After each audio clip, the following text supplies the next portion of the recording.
Welcome everybody to today's stream. Hope you had a nice day so far.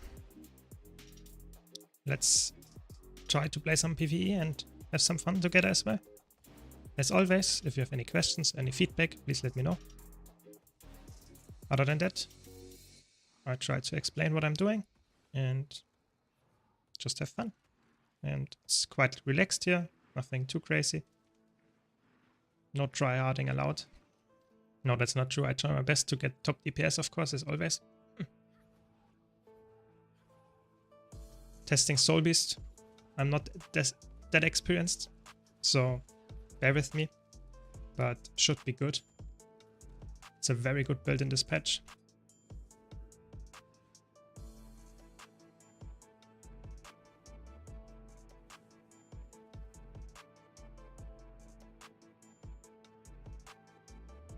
Welcome Filthy. Hope you had a nice day so far. I'm playing Soul Beast for the second time or something. So let's see if I can make it work. Looks decent right now. The burst is amazing. And it's a really good build to play at the current state of the balance. So the rotation is actually not that hard, but I'm pretty new to it, so I might still fail it a bit. So here I changed up my rotation just to make sure that I actually get the Sig M burst on the Spirit Nova's action skill. You can see it's actually paying quite off. And so far it's actually feeling really good. Oh, sad, I missed it. Very sad.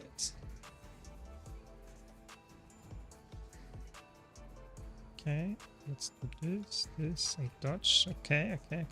I'm a little bit of a noob to Soul Beast, so I'm swapping stuff around as I go to make this work, because I always want to have Sig M for that, so that's why my rotation is really scuffed right now. But it looks decent. You can see I'm actually 7k ahead of the next person, so it's actually quite nice. Really? My stream vanished from the schedule? That's interesting. I did not see that, and I actually did also not change anything, so I'm not sure what happened. But I'm here, so I guess that should clear up any confusion that might still be there. Yeah, I was thinking about moving the schedule a little bit back, just because I have the feeling that in the morning, at least my time in the morning, there is not that much happening. A lot of people might still sleep, or I don't know. So maybe I move it a little bit back in the afternoon. Maybe. Could also, of course, stream in the evening, but I thought maybe if people have more time in the morning as well, so I can catch different people at different times. So that's why I thought making various time zones, so to say. I know if I want to catch my American audience, it would be way better if I stream in the evening, because then they are awake and not cozy in their beds. But I don't know. I think going for different times is always better if you have people that are from all around the globe, I guess. I don't know. So how are you doing, Filthy? Are you enjoying the World vs. World Rush event, or are you already done with everything and back in PvE? I will play World vs. World later, so don't worry.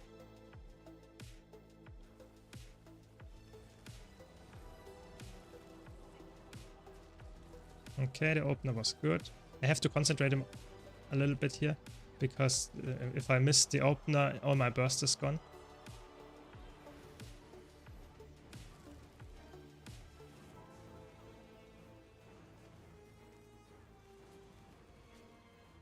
But now it looks good.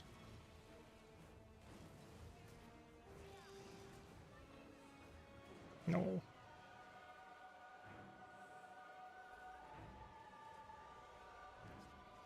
I think the time difference between, as far as I know, I think the time difference between Poland and Germany is 1 hour. So I think you're 1 hour ahead of my time. I think that's what I remember. But it might be different, I don't know. Because last time you also mentioned that my stream was too late on Wednesday and Tuesday, and it was not. So according to my schedule, I was perfectly on time. I was even too early. So that's why I was a little bit surprised there.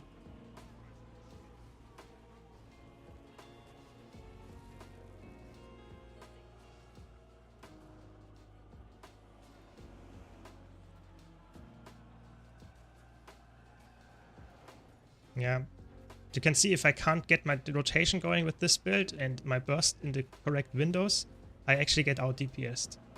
Just because I'm not as good as knowing when to burst and when not, because this is really, really important that you know the phases and when you can burst.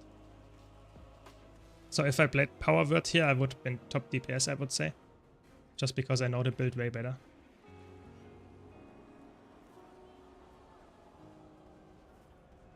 I'll get the seed in a second. Maybe I can dodge it. No, I can't. So sad. Ah, you're farming Living World Season 3 currency. Perfect. Just I told you in my video, you know. The Ascended Gear farming video. Very good.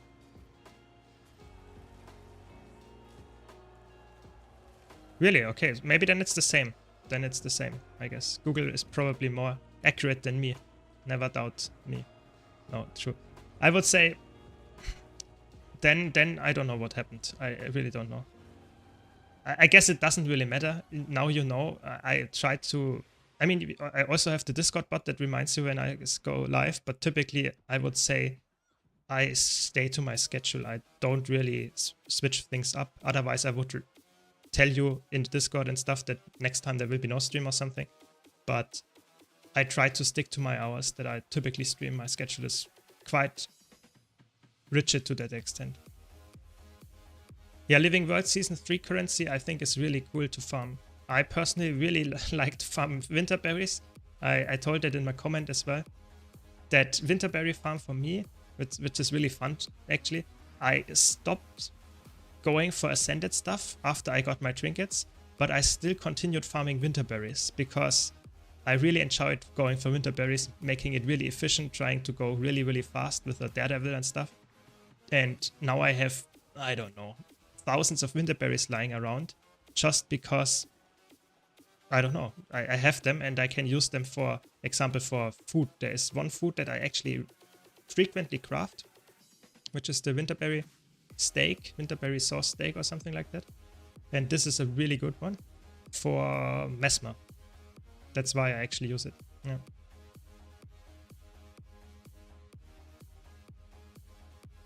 Yeah, spear is, I would say spear feels actually decent for me, but the problem with spear is that you have to really, or with soul beast in general, that you really have to know when to do your burst. So now I got my burst and it's really good. But if I can't get my burst right, then my total damage is scuffed. I think this is a soul beast problem, not a spear problem. But I personally really enjoy bursting stuff. If I can get it correct, then I think it's a really crazy good DPS spec. You can see I now got it correctly. We don't have any stability, so that's bad. So we now got it correctly. And therefore my DPS is really, really high. If I don't get it correctly, my DPS is really, really low. So I have to be really careful what I'm doing here. Yeah. Okay, we have a random question from YouTube. Don't worry. How do you unleash and leash your weapon? So this is a untamed specific thing. So I'm currently on Soul Beast, so I can't unleash my weapon or my stance, whatever you want to call it. If you are playing untamed, you get a special action key, or not action key, but a special F5 here that looks a little bit different than this beast mode. And when you press this, you can swap if you are unleashed or if your pet is unleashed. You can always toggle this between each other. And whenever you swap this and you get unleashed, as far as I know, I'm not sure if it's called like that, but then you get access to your ambush skill on your current weapon. So that's how it works. So then you can use it for the next maybe 2 seconds or something like that. And that is only accessible to Untamed. So if you're playing any other class, any other elite spec, even on Ranger, you don't have that weapon skill. So that's the specific mechanic of rangers. Yeah. Hope that helps. So it's only every second time you swap with the untamed thingy. No. Oh, my whole DPS, that feels so bad. Why did I get hit by this? No. No. My whole DPS. Oh, that feels so bad. Maybe I should not play this here. It's really, really tough. I was lucky yesterday and got last Ascended Armor chest from World vs. World, so I could finish Ascended with medium armor for my druid. Perfect. Congrats. It's actually, I would say it's not as unlikely to happen, to be honest. I saw that happen a lot, but you can't guarantee it. That's the problem that I see here.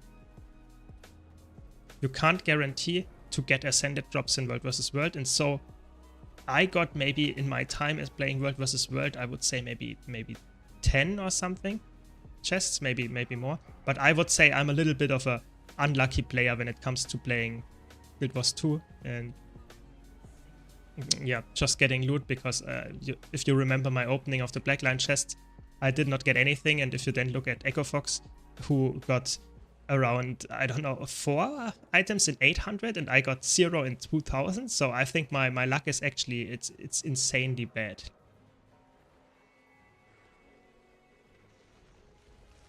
Oh my gosh, no stability for nothing.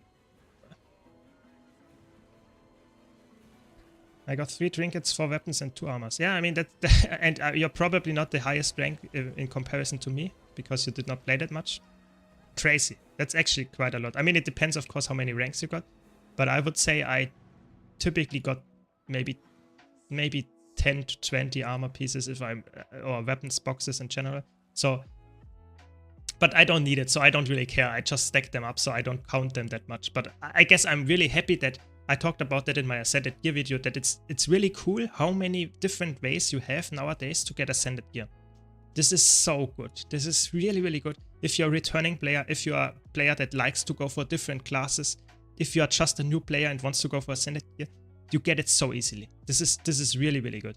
This is so fun that you can play PvP, you can play World vs. World, you can play 7 different methods in PvE, how to get Ascended Gear. And this is really, really nice. And I think that's one of the best things they did over the years. And if you look back in the old days, getting Ascended Gear was really, really hard. So when it first was released, you had to craft it. It was really annoying, or at least for some people, because you had to level your crafting profession, and it was not that easy. For example, rings were also really annoying to get. You had to play fractals, and you had to wait for a lucky drop. You could not buy them that easily, I would say. And even if you could not easily get all the currency to buy them for every character. So it was really, really challenging. For example, Ascended accessories, that was also really bad. So those you could only get from guild missions back at the time. And that was also really annoying because they were weekly kept. So you had to wait for weeks to get all of that. It's crazy. It was really, really challenging. I did not mind it at the time because I was a new player back then. And I thought, okay, I was slowly going, yeah. But if I had to do it right now, with this old setting, it would be horrible. But gladly, they have so many new things that you can access to get Ascended Gear. It's really good. So I'm really happy that they changed it, because that's the highest level of gear, and I think it should not be like in WoW or Final Fantasy where it's locked behind raids or really expensive crafting methods and stuff. So I think in a horizontal game, you should reach it rather fast, so that you can then enjoy the horizontal progression. So go for skins, go for masteries. I think that's way better in that sense. So I'm really happy about that. Yeah, maybe, I don't know. I'm not sure if that really works like that. If it could actually imagine there would be a system like that, that you that they check what you need and then you maybe get some different results out of that. I don't know about that. Maybe, but probably I think I'm just unlucky or don't really care about it and don't see it that often. But I guess either way it's fine. I'm not, someone that really needs to have Ascended trinkets dropping or Ascended weapons dropping all the time. I don't know.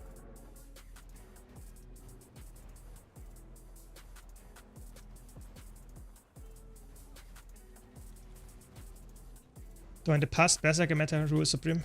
So trinkets were quite easy. Yeah, that's true. I mean, it was always a little bit weird back in the past because we don't have that many different gear stats that you had to gear for. So if you had Berserker stats for one character, you could swap them around with Ascended easily. So then it was most of the time not really necessary to farm more stuff.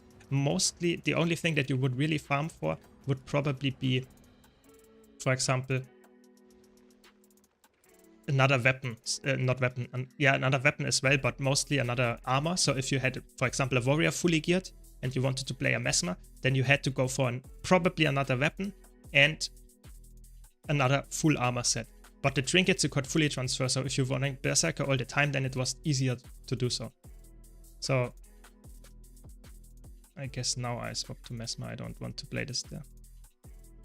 Yeah, so I think that was okay, but I'm also I would say it's better now. I'm of the opinion that having various gear stats that you can use makes it way more interesting to play different classes. If you always have the same gear stat, it just feels like you're playing a different color, different flavor of the same thing. So that's why I like to have Berserker gear, why I like to have some kind of bursty Condi build, why I like to have some really high damage over time Condi build, like maybe, I don't know, what is there? Maybe Condi Scourge or something, or maybe even Condi Mech. The burst is not that crazy, so if you compare it to Willbender, for example. But I think that's really cool in my opinion. But not everyone would agree. I think, especially when it comes to PvP and World vs. World, people tend to like the more bursty stuff, at least the people that I speak to most of the time. So people would rather have less gear stats and make the game mode a little bit more fast-paced and stuff. Welcome, Ham, welcome. So I'm not completely sure if everyone would agree to that, but I think it's better to have a lot of gear stats and make it more interesting what you can pick and make builds more, feeling way more different than just playing the same gear, the same general craft profile. If you look at it, it looks rather similar for every power build. So I would say it's better to have different gear stats and make a little bit of adjustment and have everyone feel somewhat welcome to play a different build as well and not always play Berserker, or otherwise you're just trolling. Thanks for the follow, Mishka. Thanks a lot, really appreciate it. So, but that's just my take, you know, it might not be completely accurate for all people, but I guess more variety doesn't mean that you only have to play different builds. You can also go for full Berserker every time if you want to. So that's the good thing, I would say. I don't know. So I was wondering, I wanted to do a video in the future about what kind of stuff did you learn way too late when it comes to Guild Wars 2. So what kind of things did you notice after playing Guild Wars 2 for years or for whatever time, yeah? So for me, what is the thing that you, let's say, wish you had known earlier? What is this thing that you would come up with? Because I think that would be a really interesting video to make for not only new people, of course, to let them know what is actually interesting to know, but also for veterans to see, oh, that's crazy, I did not know that either. So I think that would be a really fun video. Do you have anything that comes to mind for that already? So I have some things already gathered, but it would be even better if I had, for example, other people's takes on that as well. So, morning, welcome. Hope you had a nice day so far. So for me, that would, for example, be, a lot of people don't know about those bouncy chests down here, so that you can easily get those chests just by right-clicking them. So that's something that is completely unknown, or not unknown, but quite not a lot of people actually know that. If you were to craft Gen 1, would you rather do it or rather buy it from the TP? It depends a bit if you like to do map completion. If you have the map completion, or if you like to do it, then it's better to craft it yourself, Generation 1. But if I would go for it, I typically would say if I don't have the map completion ready, I would probably rather save up the money, because then I don't need to do stuff that I would not do otherwise. So I can just save up money from doing fractals and stuff every day. So I personally, if you don't have map completion, would recommend to buy it. Just way more lazy. But if you enjoy doing map completion or have it laying around, then I would craft it for sure. And like Mishka points out, I would say Generation 3 can be cheaper to craft if you know what you're doing, especially a Generation 2 is way more expensive, that much is for sure. But I'm not completely sure if Generation 1 is more expensive to craft than Generation 3. That depends a bit on the current prices, I would say. But I mean, he was specifically asking for the Generation 1, which ones, or if I would craft it or buy it. So I would say I'm too lazy right now to go for map completion. I would actually buy it. Or order it for that matter. Sometimes you get it, sometimes you don't.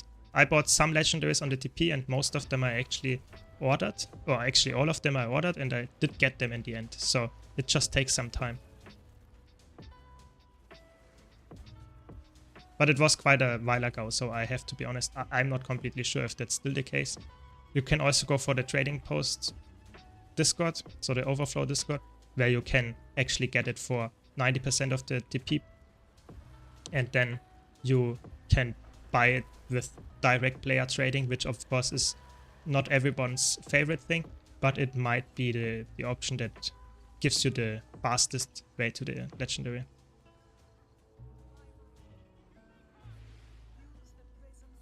But of course, everyone is different. So some people like direct player trading, some people like to craft the legendary themselves. I would say there is no best way when it comes to that.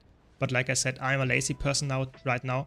I wouldn't go for the map completion. I did it over 10 times already. So at some point you say, okay, this is boring. I would rather go for playing stuff that I enjoy and then buy it, even though if it's a little bit more money. Yeah.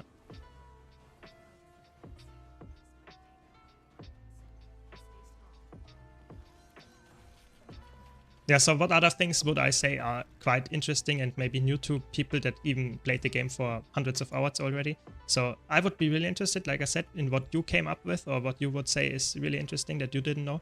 So for example, if there is a boss happening and you can't target it because there are so many mobs standing around and you can't really find the target, there's a really good thing that you can do with the UI actually, what also most people actually don't know about, which is, let me show it to you. Now we have those bosses here.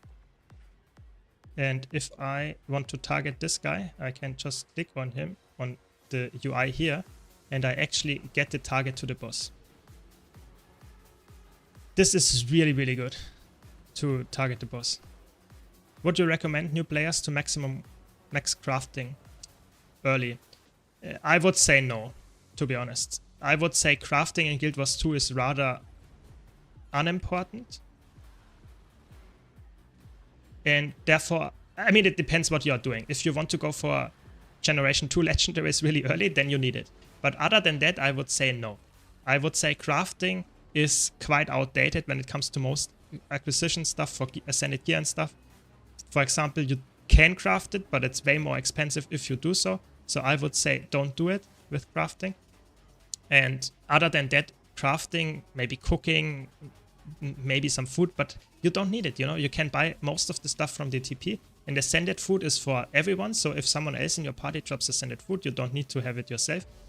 So I would say crafting in Guild Wars 2 is not really important. You, especially as a new player, I would not go for crafting at all, at least in the beginning. Yeah, you can go if you have gold lying around and you want to have some, let's say, be very independent, you can craft everything yourself, then maybe, but I would say it's not like you need to have it to get a specific thing going. No. So I would not recommend it actually.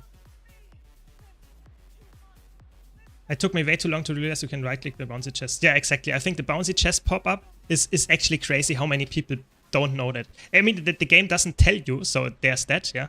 But in my opinion, it should tell you.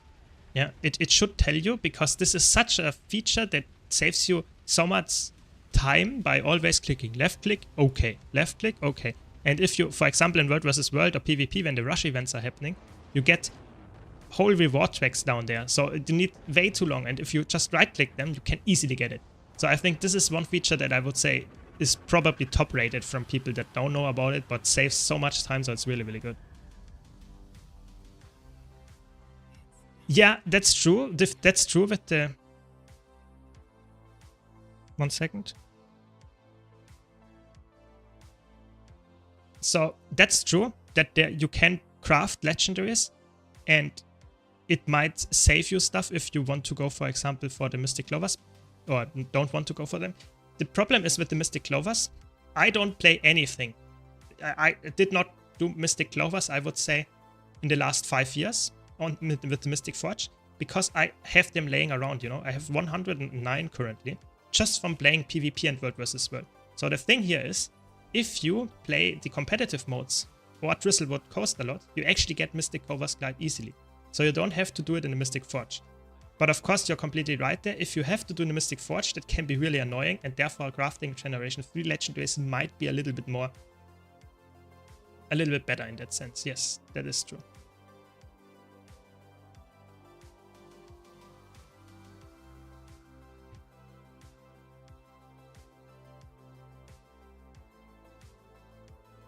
One second.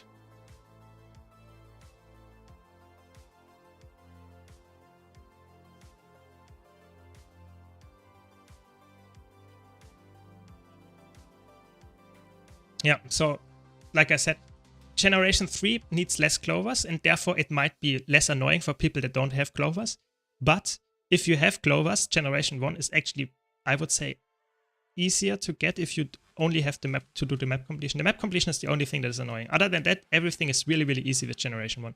Generation 3 requires you to have Imperial Favor. So if you don't have Imperial Favor from the Counter expansion from EOD, then you have a problem because then you have to farm it and that can be quite annoying as well. So I would say Generation 1 and 3 are both not perfect when it comes to easily farmable. Generation 2 is not sellable at all, therefore you don't have any option, you have to go for it. And that's the most annoying one for sure, because you have to craft a lot. You can craft and level every single crafting proficient on one character. And then you can actually level one character. That is true. But the thing is, would you really want to do that? Is that really something that you say, okay, I'm playing the game here for leveling a crafting profession? I think, yes, if you use it for an alternate character, maybe that's worth it to you. But in my opinion, playing one character to level 80 with the normal way is way more fun and doing story and stuff for the first time. And after that, I would say you go for playing, for example, World vs. World, PvP and stuff. You get so many of those tomes of knowledge that you can easily level the second character, the third one, with those tomes. So you don't need the crafting for that. Yes, you are completely correct there, Mishka. You can level a complete character with that, but it costs you quite a lot of gold. Don't forget that. And it's not really important to do. Why would you do that typically if you have all the other stuff as well to level characters? So I'm not sure. Just my opinion, yeah. Yeah, of course, if you don't like the style of Generation 3 weapons, then you don't have to go for them. That's completely true as well. Yeah, I did do morning streams on Saturday just to have different coverage. That people that want to see me live also have the ability if they don't have time in the evening and stuff. So that's why I do Saturday streams a little bit earlier, or way earlier actually. So I hope that's good for you as well.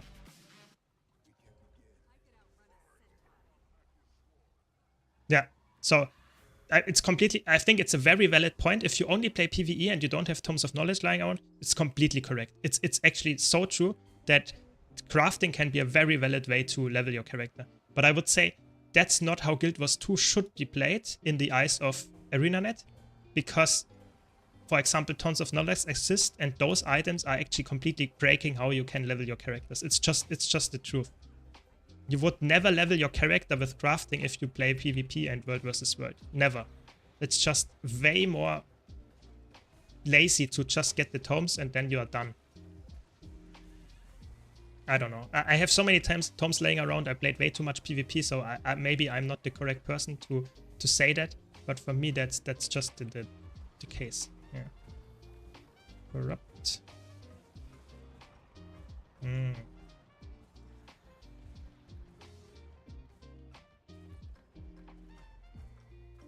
Guild Wars 2 just has so many things to do, many ways to do the same thing. Yeah, I think that's one of the strengths of Guild Wars 2, for sure. That you, for example, can level your character 10 different ways, maybe even more, 20 different ways. You can get ascended gear 7 different ways, yeah? So all that kind of stuff is, I would say, a big strength of Guild Wars 2, because that makes Guild Wars 2 to be like a sandbox game. You don't have to do what everyone else is doing. You can do something else as well.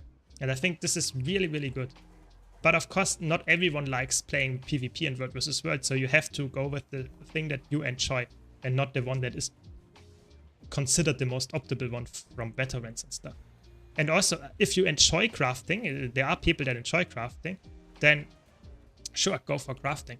But I was just stating that crafting, in my opinion, is not something in Guild Wars 2 that is highly required to get anything done. I think crafting is, especially for a new player, not really necessary. You can just play whatever you like and you get the same thing. If you don't like crafting, you don't need to go for it. Yeah.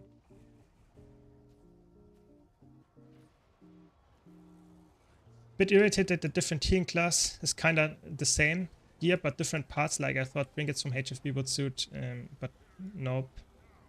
Heal quickness catalyst. That's the abbreviation for that. Heal quickness catalyst. Yeah, the problem is every class has a little bit of a different way to boon cap. So typically on a healer you want to get 100% boon duration, and Harrier doesn't provide baseline, as far as I know, 100% boon duration. So you have to swap some stuff up and get a little bit more boon duration or stuff otherwise. And of course, if you want to tank, then also it can be a little bit more annoying to get the toughness in, because Harrier doesn't provide any toughness. So if you consider all of that, then there are changes in the gear required. But I would say, not pressing this button. I'm so stupid. So what happened there? I died just because I did not get away from my kit. I don't know why. I was pressing the button, but my kit did not swap away. So that's why I pressed the 3 button, even though I wanted to press the 3 button on the enemy. It's fine. I revive opt.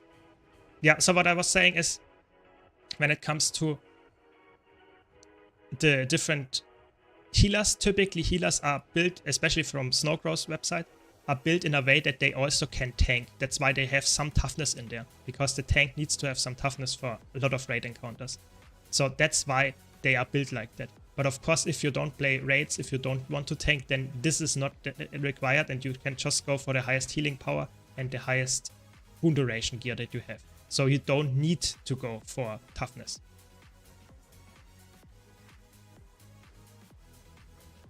Yeah, gearing in Guild Wars 2, of course it's the easiest way, just following a guide, but you don't need to. You can just use, like Mishka says, some min-maxing, and you go for, especially on a healer where DPS is not important, you can just go for the thing that gives you the highest healing power and boon duration that you need, and you're fine. You don't need to have high toughness, don't need to have high power. For the most part, it doesn't matter. So that's why I would say, go for the gear that you have and try it out if it works. If you can upkeep 100% quickness on a healing cutter build, then it doesn't matter. So that's what I would say.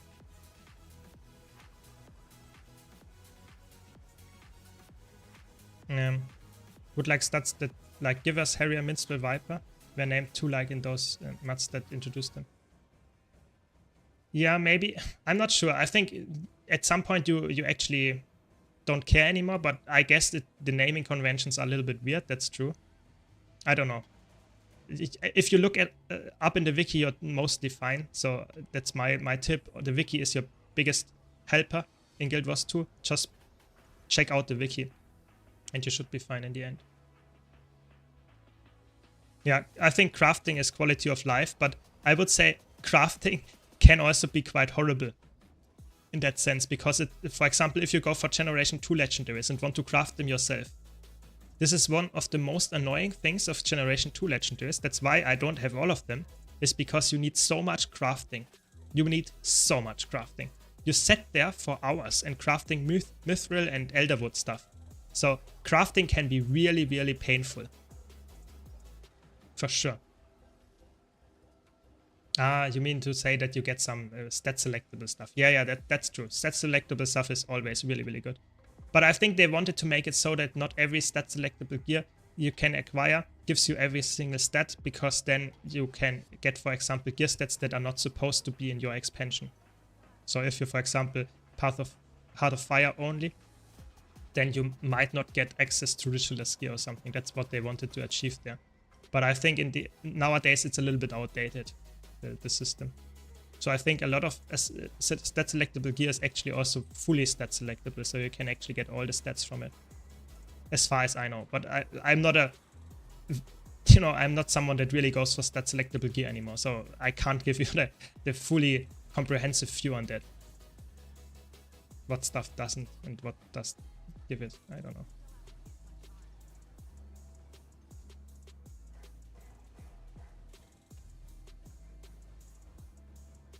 Regarding your question about things you learned late in Guild Wars 2, and last year I learned that I could type /wiki and shift-click an item to open the wiki page for it. Yeah, that's a really good tip. I think that's something that I should definitely put in a video, just because it's so helpful. It's like I said, I think the wiki in Guild Wars 2 is probably one of the best, if not the best, wiki of any PC game I've ever seen, just because it's insane. It's really insane how much stuff is on the wiki and how well written it is and how well it is implemented in the game.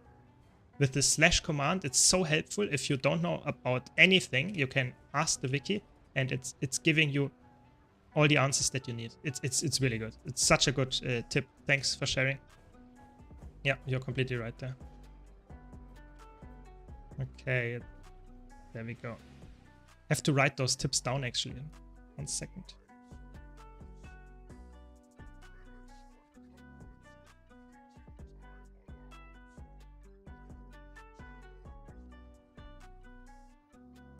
Yeah, I mean, it's true, Pizza Hut, it's true. You should not play the game.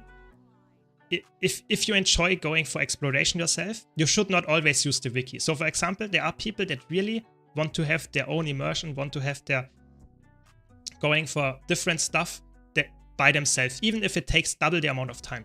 It's totally fine to them. And I think it's totally fair to do it like that. Yeah, don't tell them to do any other way. But, and that's the important part, if you want to get, for example, the sky scale fast, going for the wiki and doing the normal way, so the Living World Season 4 variant, not the Soto one, going with the wiki saves you hours of going for achievements and stuff to get the sky scale. So the wiki helps you so much, and you can get access to it from in the game just by asking with the / command. It's really, really good. So I would say, if you are somewhat progress oriented, or you like to have the best things as fast as you can get it, then the wiki helps you so much. It's just amazing. Yeah, I would definitely agree. I would say the wiki is so good, it's probably the best, yeah. It's also crazy how fast people actually update it. So if there's a patch, then it takes a few days and they actually updated the stuff, even though it's just released in the game. It's amazing to me.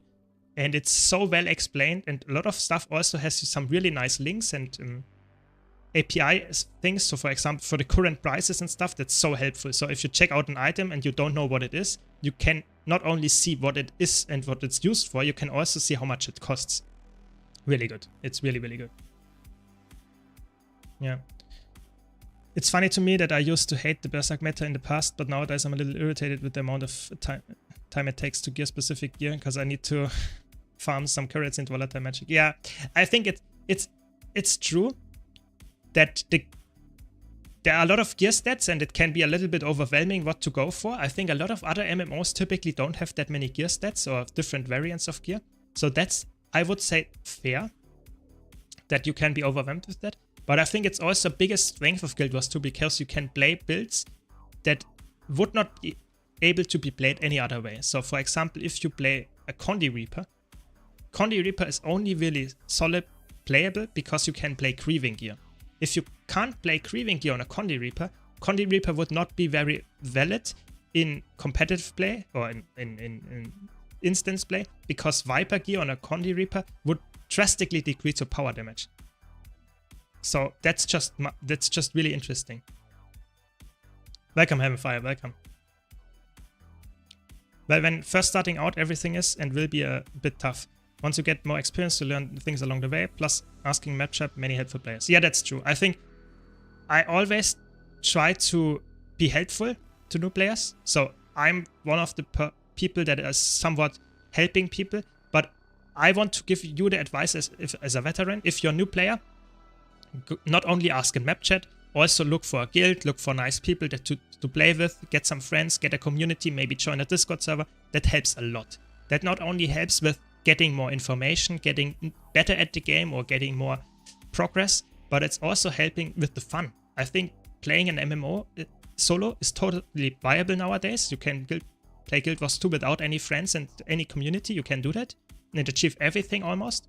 But if you have friends, typically that not only helps with how easy you get access to information, but it also helps to just have more fun. You know, having people that you can laugh with, that you can have just interesting conversations about the game, about anything, is just way more interactive and way more fun in my opinion. So don't miss out on that in my opinion.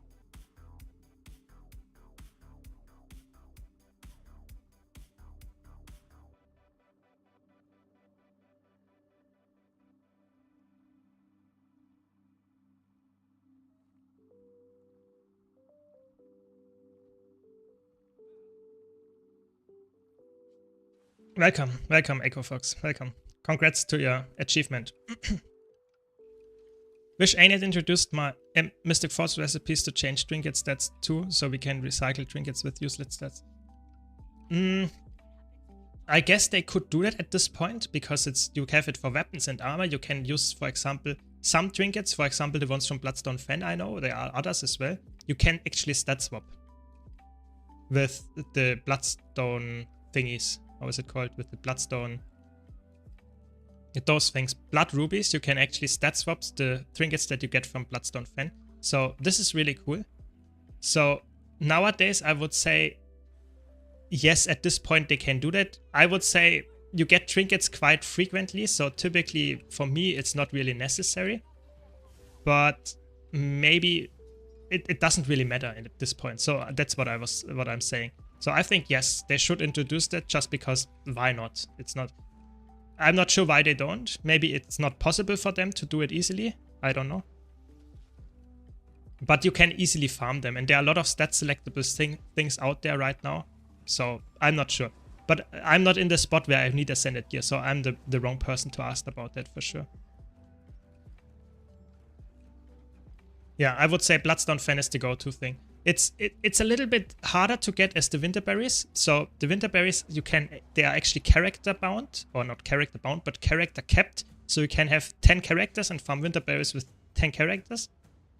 The Bloodstone things is actually account wide, so you cannot get that many every single day, and therefore it's a little bit harder to farm them. But it's worth it if you want to stat swap those trinkets in the future. That's definitely the way to go. Yesterday I had such a cool public commander in World vs. World. It was chill and positive, yet had urgency to get shit done. Yeah, I mean, that's amazing. That's the best part about World vs. World, when you get stuck with it and play for hours, even though you wanted to stop, because it's just, that's how World vs. World is supposed to be played.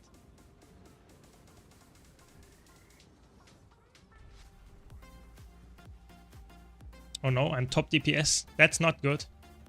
That means our party DPS is not good. I think World vs. World, especially with some really good commander or commanding and a group with it, is amazing. It's probably the best game mode Guild Wars 2 has. It's the most unique for sure. So I think this is just crazy good for sure. Yeah. I mean, you're pushing right through Echo Fox, doing all the legendaries and stuff. I think you got in 1 month, maybe, I don't know, 5 to 10 legendaries. That's actually crazy. So congrats there.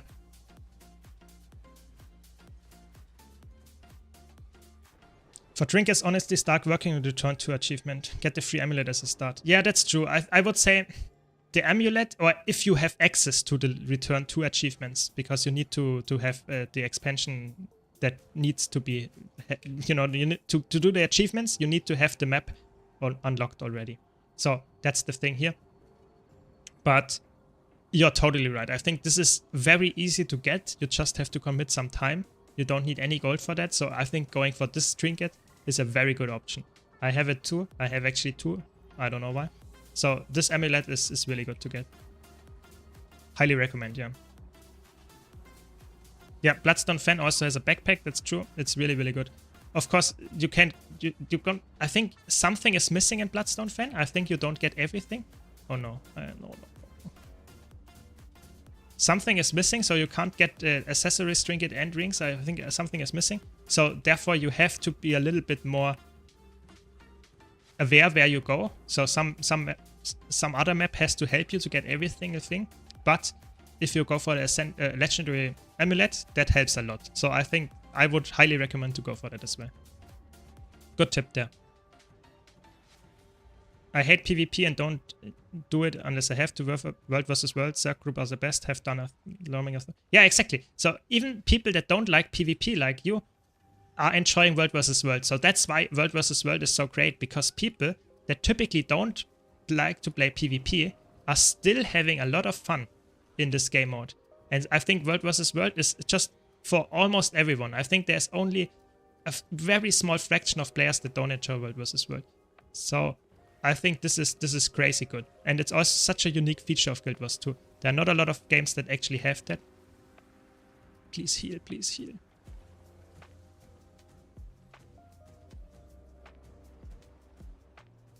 I think we got a... yes.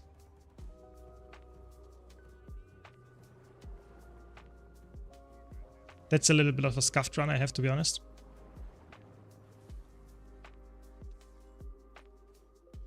Yeah, I mean, the important part here is I have two of the amulets, but you only need one. So the thing is, why do I have two amulets?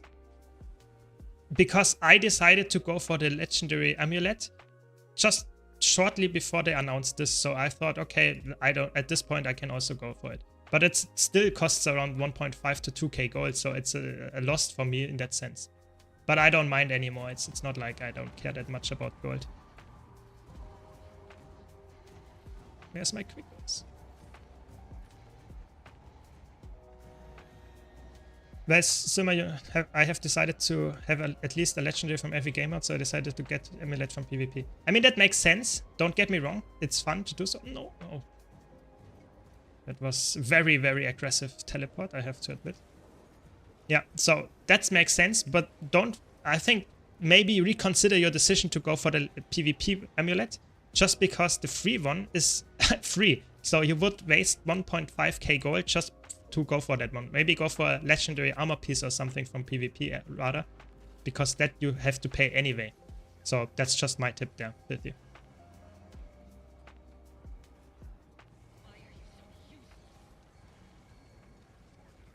Okay.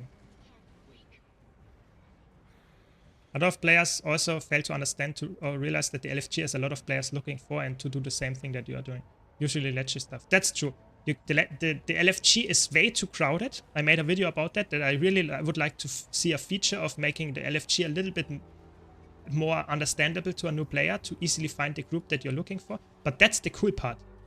There are so many groups actually looking for people that do exactly the same thing that you are doing. So I think if you're a new player, just check out a different part of the LFG and you will find stuff that is actually interesting to you as well. And then you find people that you might not know at all, of course, but they do the same stuff and maybe you get to know them, maybe you get help, maybe you just get more accustomed to what they are doing, and it's really, really good. I think it's helping a lot, so very good tip there as well again.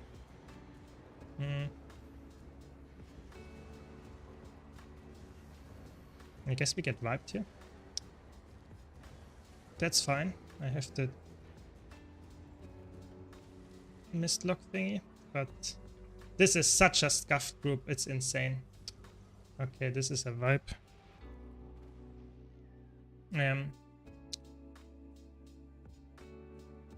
Yeah, exactly. I mean, that's the very good tip. Back in the day, the Ascended, you could go for the Legendary Relic by just getting one rune. That's true.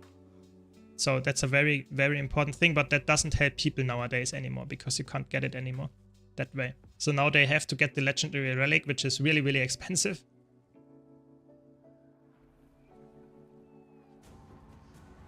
I don't know. I think it's fine if you know stuff about that, but nowadays you have to get the old stuff, or the original design of how to get the relic, and that's why it's not the easiest anymore to get. I think the relic is one of the least valuable legendaries for sure. I would go for that one last. Definitely. Let me concentrate here for a second, just because I'm not sure if the group is really that knowledgeable, that experienced here.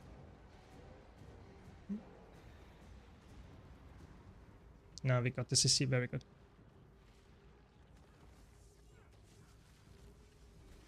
Yeah, I think going for different game modes, especially during rush events, but also in general, helps a lot with getting in love with the game. A lot of stuff is actually really interesting. So if you play World vs. World for the first time, you might not enjoy it, but if you play it a little bit longer, then you get to see a commander, go for roaming, whatever.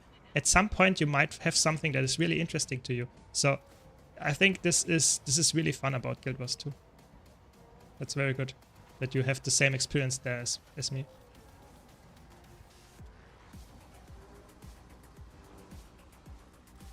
Okay, I mean it makes sense if you are scared of getting burned out. I think the cool part about this return to achievements back when they released was that they were released every week. So you had 1 week that was always people were going for this new achievements. So you had 1 week, you go to Bloodstone Fen. You had the next week, you go to Ember Bay. So this was a really cool thing, but nowadays, of course, you can't get it anymore, so you have to grind them for yourself, which can be quite a pain to do, I agree. So in my opinion, if you're getting feared of burning out, because it's actually quite a long lasting, yeah, not achievement to do, but it's quite a time commitment, that is true. Then, oh, it's so scuffed, it's so scuffed. Sorry, I have to concentrate here again. I don't want to wipe my group, or my group wipes without me concentrating, I guess.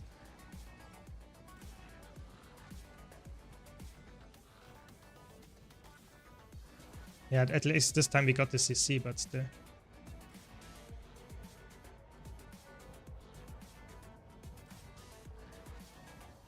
I mean, at least my DPS is okay. I have so many goals in so many different aspects of the game. Can't see myself get bored in the next thousands of hours. I mean, that's true. That's the good part. But don't forget, it's a marathon. It's not a sprint. So if you have something that you want to get, you should have fun grinding for it, have fun doing it until you get it. And don't say, I need to get it now, and then you get bored in the next month because you have no goal to go for anymore. That's really important. So it's really helpful if you have multiple goals that you can work on at the same time. And Guild Wars 2 does a good job, actually, in my opinion, to have multiple goals, be able to go for at the same time. So it's really cool. I still need a legendary backpack, but not sure whether I should wait for the Chantier one. I think the Chantier one will probably have some kind of time gate. It will probably be either expensive or the time gate will be long, or both. So if you want to be safe, you should probably go for one of the already existing ones, because they might be way cheaper. Oh, I have to swap. They might also be way more accessible because it's not the new map. It's maybe a little bit harder to get the new stuff, but I think the new one will probably look very, very good, and it might also be just a very cool experience. So there are arguments for both, definitely.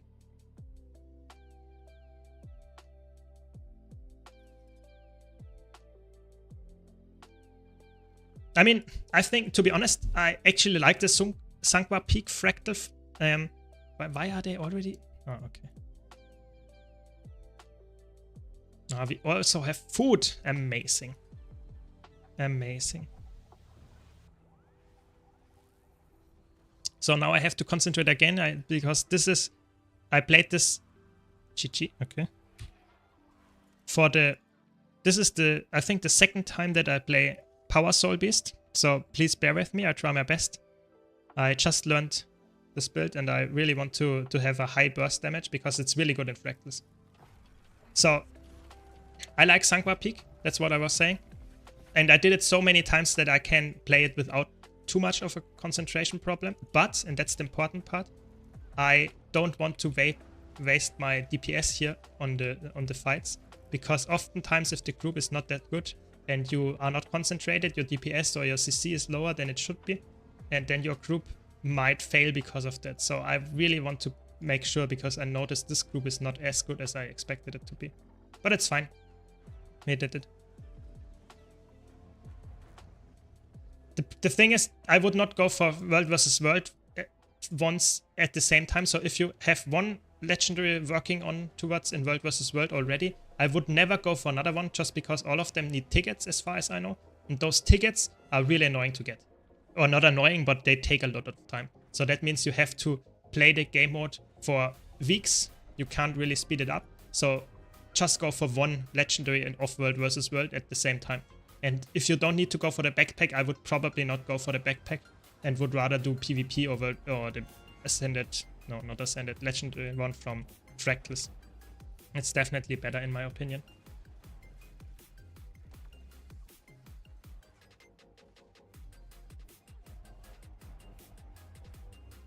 Right now I'm currently working on both legendary rings, conflux and coalescence. Let's not talk about the armor. Yeah, I mean, it's cool how many goals you have in Guild Wars 2. Yeah, so I'm always really happy to see how many people are actually working on so many different things at the same time, because that's probably something that will keep you going for years, or not years, but at least months that you can go. And this is really cool, in my opinion.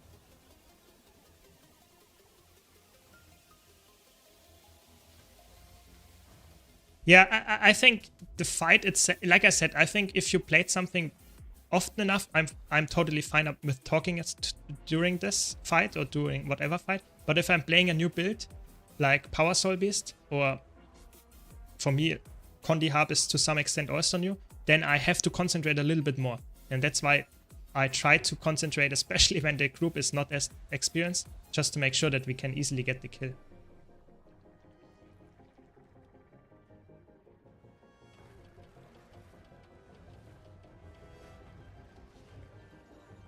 The CC is annoying.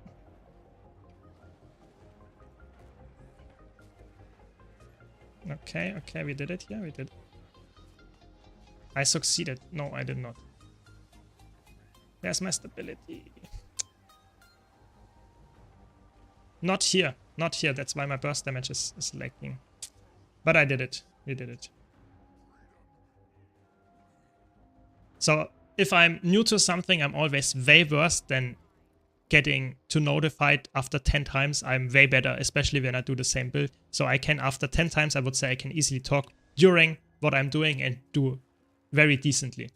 But if I'm new and I'm talking, then you can see my rotation is really bad and maybe I fuck up a mechanic as well. So that's very important to me that I don't do that. So I would rather don't grief the group than explaining stuff while I play this. So now it's fine. Now I know everything about the fractal and stuff, so it should be completely fine to talk.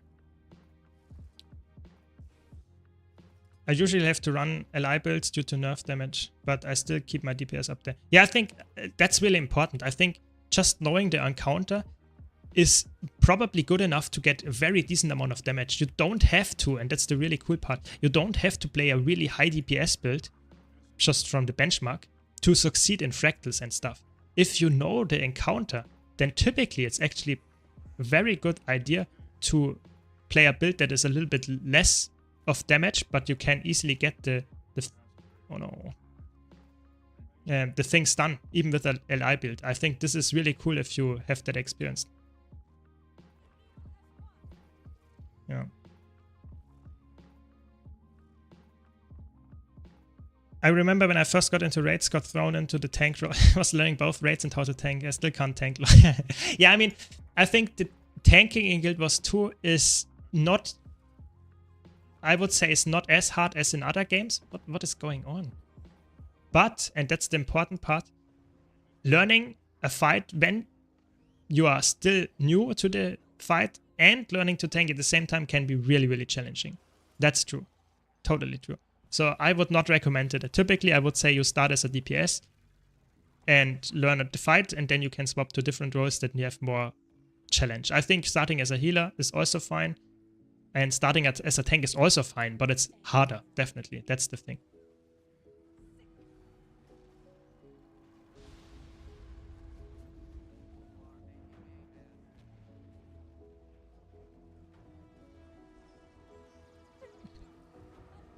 Where is my quickness? Not there in the beginning. But I got the reflect. Okay, we skipped. That's not good. This group is not really good. I lost my soul beast form now. Maybe I should just play power mesmer. It feels safer, for sure.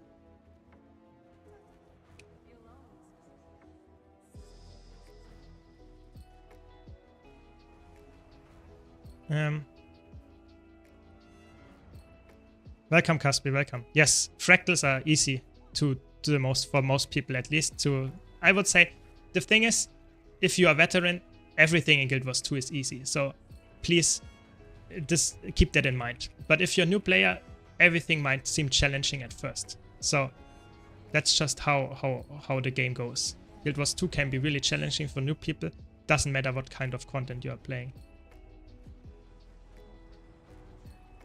Okay, let's see. Yeah, we got someone. No, we don't. Yes, I don't trust my support here. Yeah. I don't trust them. That's you should not trust them.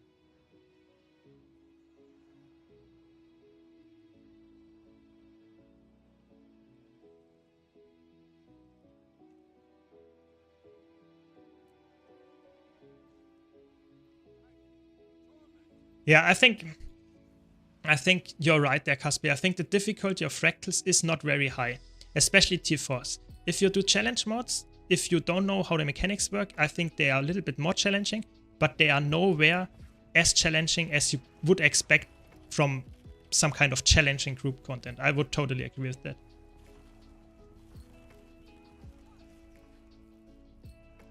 Let's see if the party now decided to do the correct thing and just skip the bombs and not try to go for them. Because that's normally you just do this fight without any problems, because we just DPS and phase it, but we don't have enough DPS, I guess.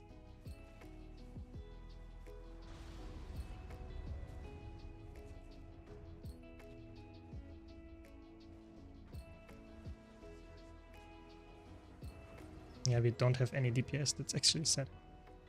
And I don't have any stability. Oh. Please, that feels so bad. You know, my whole burst was completely destroyed because someone didn't give me any boons. That's why I don't like to have a heal alacrity scourge here. That's just really, really bad. It doesn't give you stability, and the barrier doesn't really help in that extent.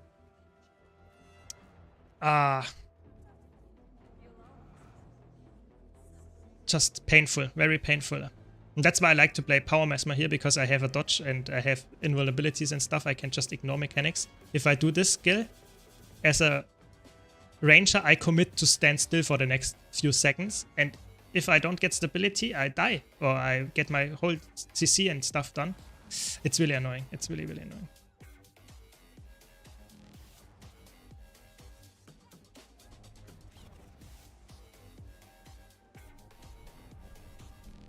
I don't know. Looks not good, looks not good. But we get it done, I think, this time.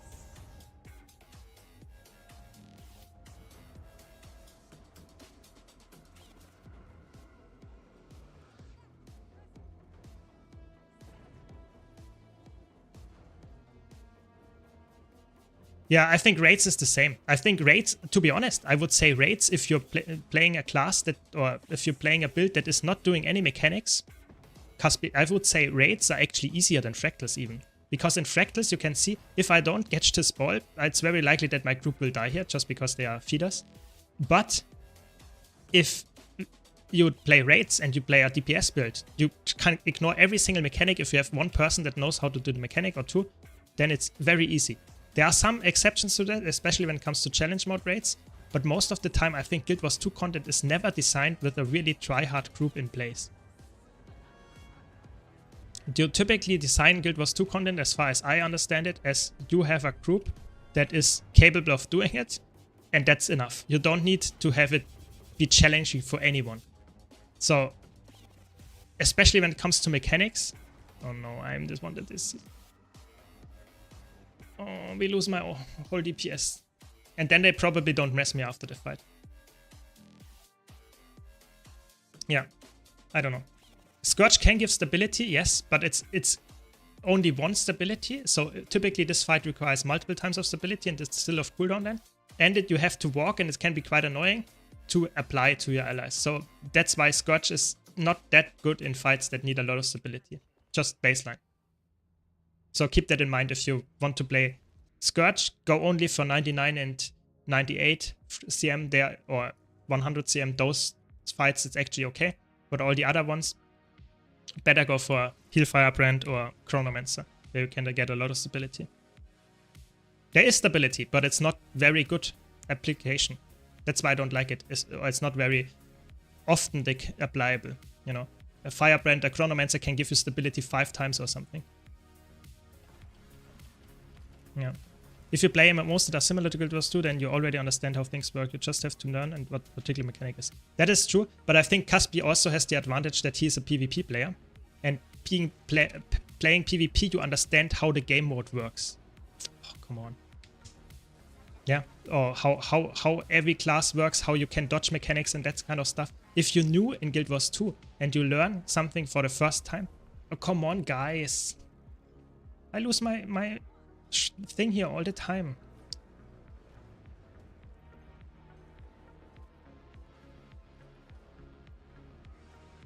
So, if you are new to the game and you play Fractals for the first time, I can see why they are challenging. But if you played PvP, if you played something challenging of the game already, somewhat challenging, yeah, you know, where you have some competition going, then it's way easier to get into something like that.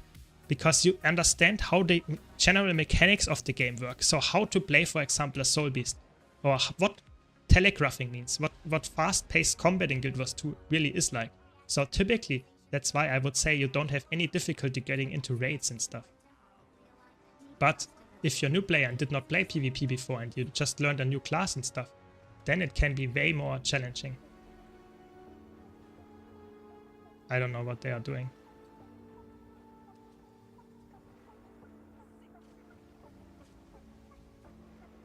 Looks like I'm the only one on the boss sometimes. So here, for example, you can just jump in the last second when this red orb is happening, you know, when the red orb is despawning. If you just jump with the special action key on the boss, you get invulnerable and you will just soak the orb. So you can just ignore everything with the mechanic by using that at the right time. If people know that, you can do that easily. If people don't know that, then stop running.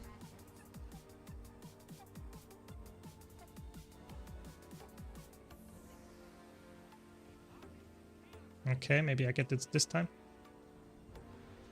My quickness is there when I'm already done with the with the burst combo. That's not good. But we did it. Now we got in the easier phase, I would say.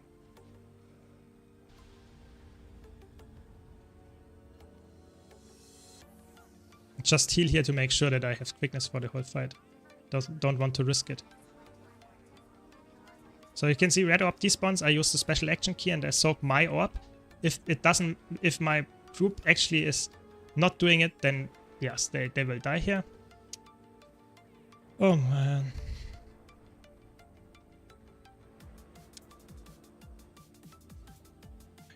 My group is doing actually.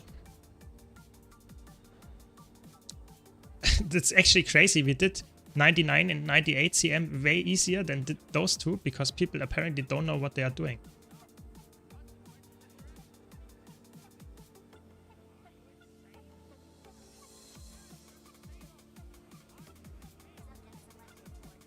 Okay, please CC, please CC.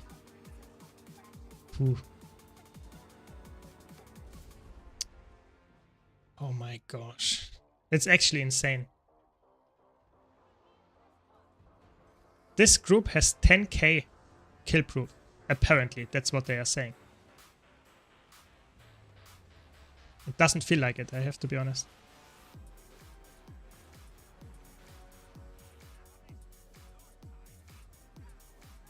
I don't get any stability. I can't connect any of my skills actually. It's crazy. So this red orb, it despawns. I use my thing on the boss, and I'm totally fine. You know, nothing happens here. Just can soak the damage.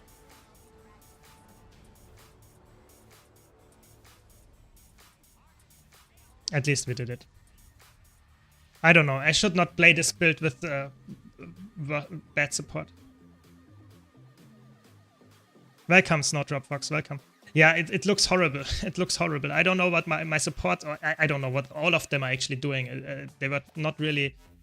I'm not sure how much KP do they have, actually. Apparently either none or 80k, so they should actually be doing quite decent, but I don't know. I used to hate doing fractals with pucks to get ad infinitum. Actually did more and got more done with pucks group. As you said, a lot of don't know what they're doing. I mean, the thing is, you are going for a group that has 10k, maybe even 20k. Yesterday did fractals with a 20k group, and they kept failing the CL mechanics. You know, how can you have 500 kills on a boss and don't know the mechanics? It's insane to me. It's really insane. So, if you don't know the mechanics, it's totally fine. But don't join a group that is highly experienced and expects you to teleport around with portals and stuff. So I think it's actually crazy to me. Because fractals, like Caspi points out, are not hard. But if you fail mechanics repeatedly, it can get really annoying because you can't carry them. Because if they fail the mechanics, you can't carry them. That's just how it works. So I'm really... I don't know. I'm not really happy with playing Soul Beast and Fractal Pucks right now, because I often feel like I try to do damage, someone else fucks something up, and I lose my damage because of that. Yeah, probably they really get carried there. Yeah, I mean, needing KP, I agree. Needing KP for Fractals should not be the case, but you can see this group, if they have no KP requirements, 2 of those people don't have any KP. And therefore, it's very likely that they are the feeders. That's just the sad part, yeah? That we needed to make sure that we get it done. Otherwise, we will continuously fail to the bosses, even though I'm experienced and at least one other person is also very experienced.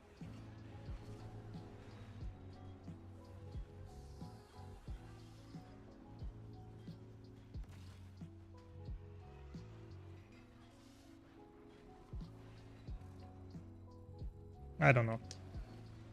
I mean, now it should be easier. Fractals. So, Caspi, just to update you, Power Mirage is actually really playable in PvE. It's really, on paper, it should have a DPS of 43k, which is enough to make it viable, but we still have to find a person to reach that number in reality. So, this is really interesting, because apparently it's so hard to perform that you can't actually get 43k in a real scenario. People only get 41k or something. Even the most experienced PvE players on Mirage, which is really interesting. At least we got H's this time.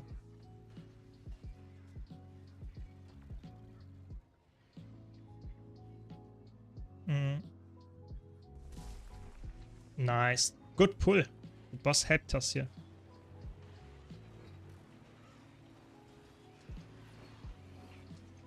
Oh, the reflects. It's so satisfying. Reflecting boss attacks.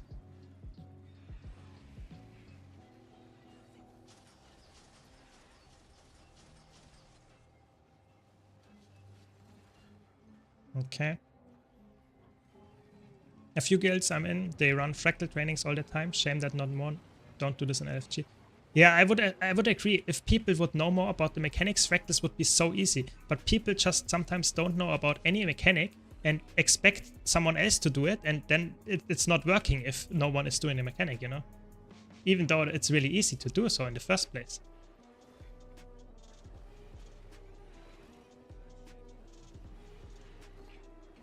Why are they standing here? Okay, thanks.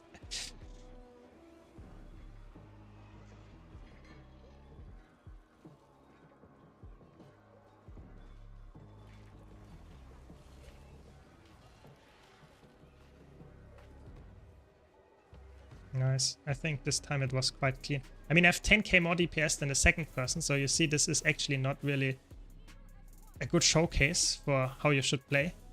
But okay.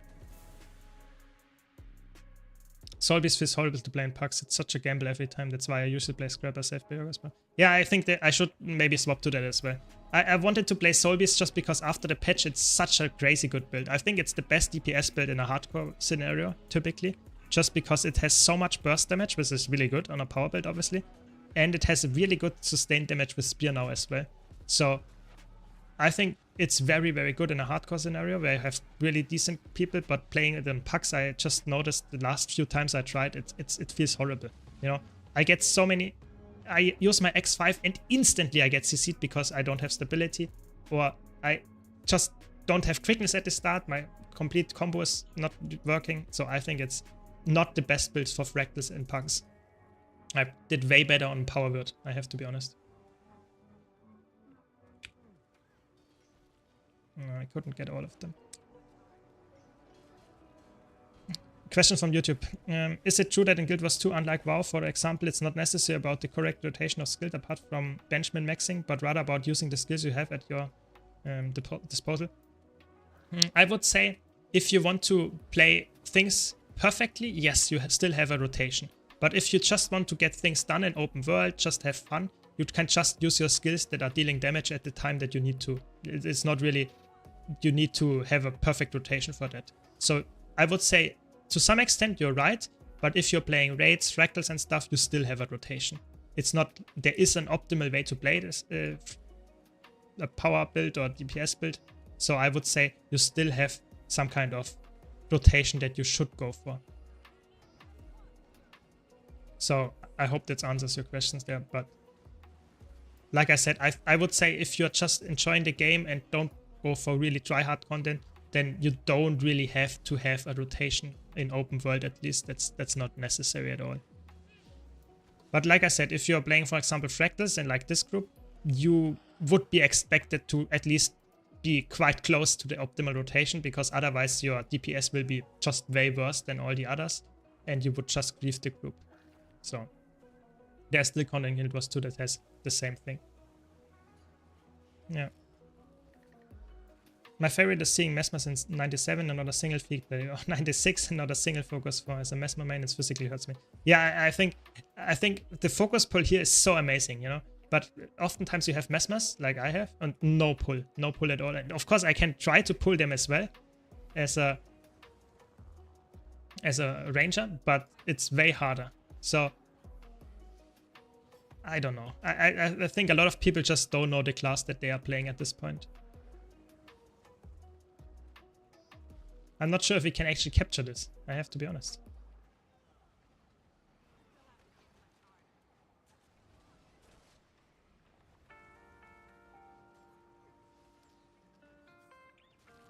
Maybe now we can?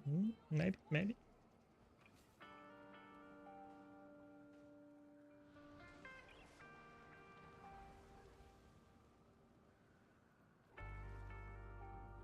Okay. This is one of a very painful fractal run, I have to be honest. What dailies do we have after that? Twilight Oasis, Underground Facility, and Molten Boss. Maybe I should swap to something else after this. Feels like not a good choice.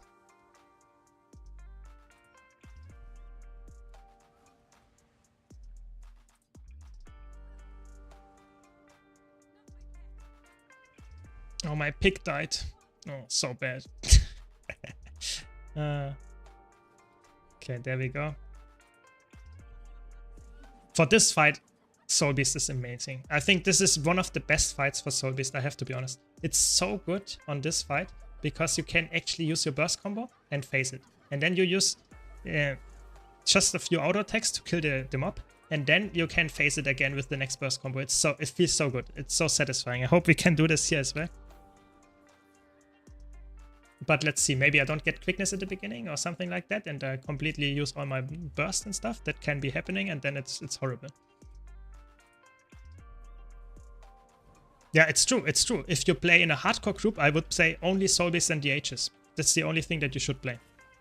But in fractals, in pucks, I would say Mesmer is, for me at least, I feel way more safe because I can actually dodge mechanics. I'm not completely bound to every single attack being, so to say, negated by some kind of support. Because if I have no support on this fight, I feel like a Soul Beast might be way worse than a Power Virtuoso at least.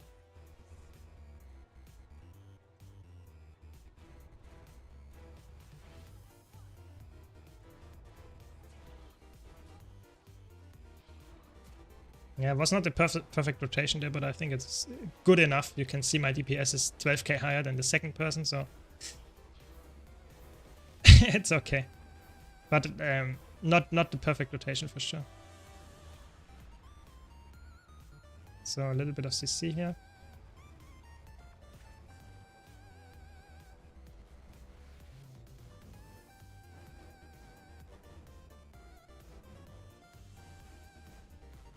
Come on.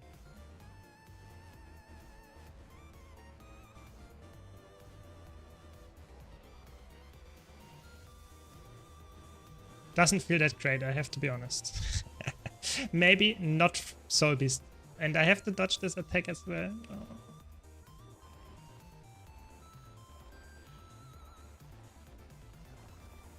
Okay, we did it. We did it. Yeah, I think it's my favorite fractal as well. Maybe together with Shattered Observatory. I think those two are my favorite fractals. Yeah. I only play my engineer fractals. Either play Scrapper or mainly rival Power Mech. Yeah, I mean, I think Scrapper is a really good choice. I maybe have to swap to Scrapper just because the recent changes to Mesmer made it worse than Scrapper for sure. And the barrier helps so much. It's crazy. So I will not expect an insta CC here. That much is for sure.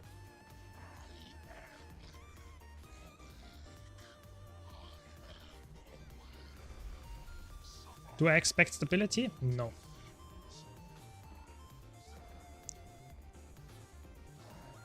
Oof. Okay, we got CC here. That's good.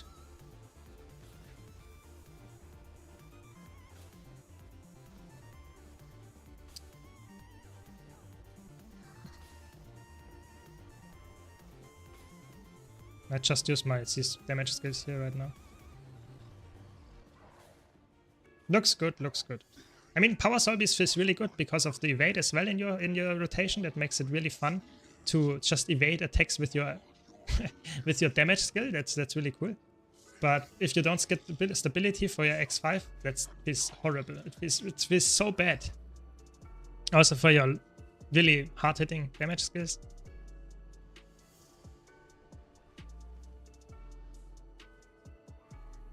Okay.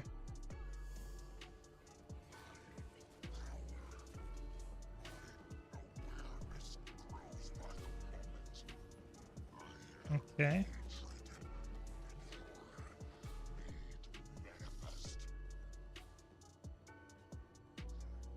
That was not the optimal rotation, don't worry. I know. Still, second time playing Soul Beast and Fractals, so it's not... No, I lost my thing.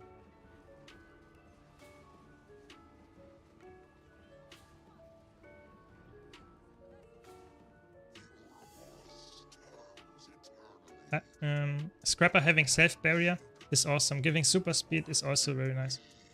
Yeah, I know that rotation is not everything, but I'm a player. I like to play stuff as perfect as I can. And if I notice that I'm doing a mistake, then I did probably way more mistakes than I notice. And then I'm even more sad about it, you know. I just want to play as good as I can.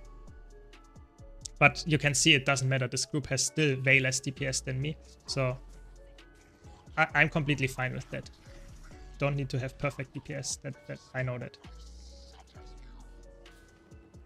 So I get quickness when I did half of my burst rotation. Oh no.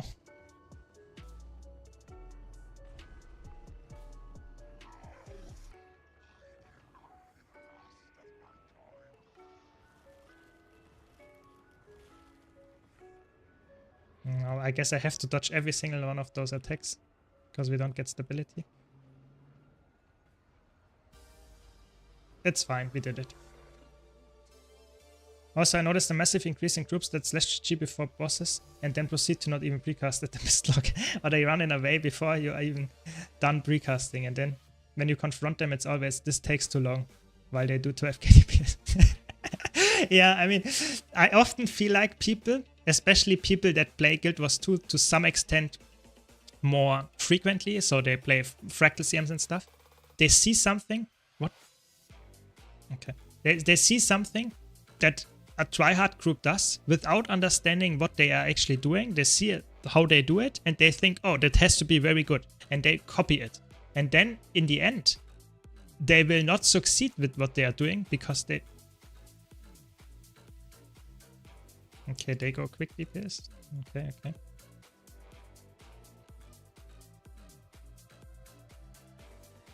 I will stay for Soul Beast. Yeah, so they might just copy something without understanding it, and that will lead to something that is not very helpful for the whole progression. And I don't know. I think precasting and fractals is a way to speed up things, yes. But I would say in a lot of groups, especially nowadays with chronomancers, with some kind of boon givers that can't really precast that easily, you don't need to precast that often. So if you're a bad group, better not go for GGing and just do the fight normally and do it faster than GGing and not precasting, because then you still waste time. So I don't get it. I think there's a lot of things that need to be understood here. Okay, I have trouble deciphering the perfect rotation because the reasons for the sequence of abilities are not obvious at first glance, at least for me. Is there a better way to understand? So the thing is, Guild Wars 2 rotations are not always about using the highest skill damage the first time, the second highest damage skill after that, and so on. Rotations in Guild Wars 2 are often more about lining up your burst windows. For example, on Soul Beast, you have this really big damage modifier, which gives you 25% damage, but only for a few seconds. So you want to have your best abilities in there, and then stuff like that. And you should always combo, for example, to get your burst skills, your modifiers up, and then use your burst skills. So it's really important that a Guild Wars 2 rotation typically requires more to understand which skill you should use after one another than having understanding which skill hits the hardest, because that doesn't really matter if you understand what the rotation is actually all about. So what I'm trying to say is, Guild Wars 2 rotations are all about pressing the buttons as fast as you can and in the correct order. A lot of times, if you go for a rotation and you press the buttons in the correct order, you will not even get close to the benchmark that you actually would have gotten if you pressed your buttons faster. Because just pressing your buttons doesn't mean you press them fast enough for the downtime to not happen. So oftentimes you press in an auto attack, you cancel another skill, you do something that is just not perfect for the rotation. So rotation in Guild Wars 2 can be really challenging for a lot of people. But in my opinion, oh no, I don't have my trap.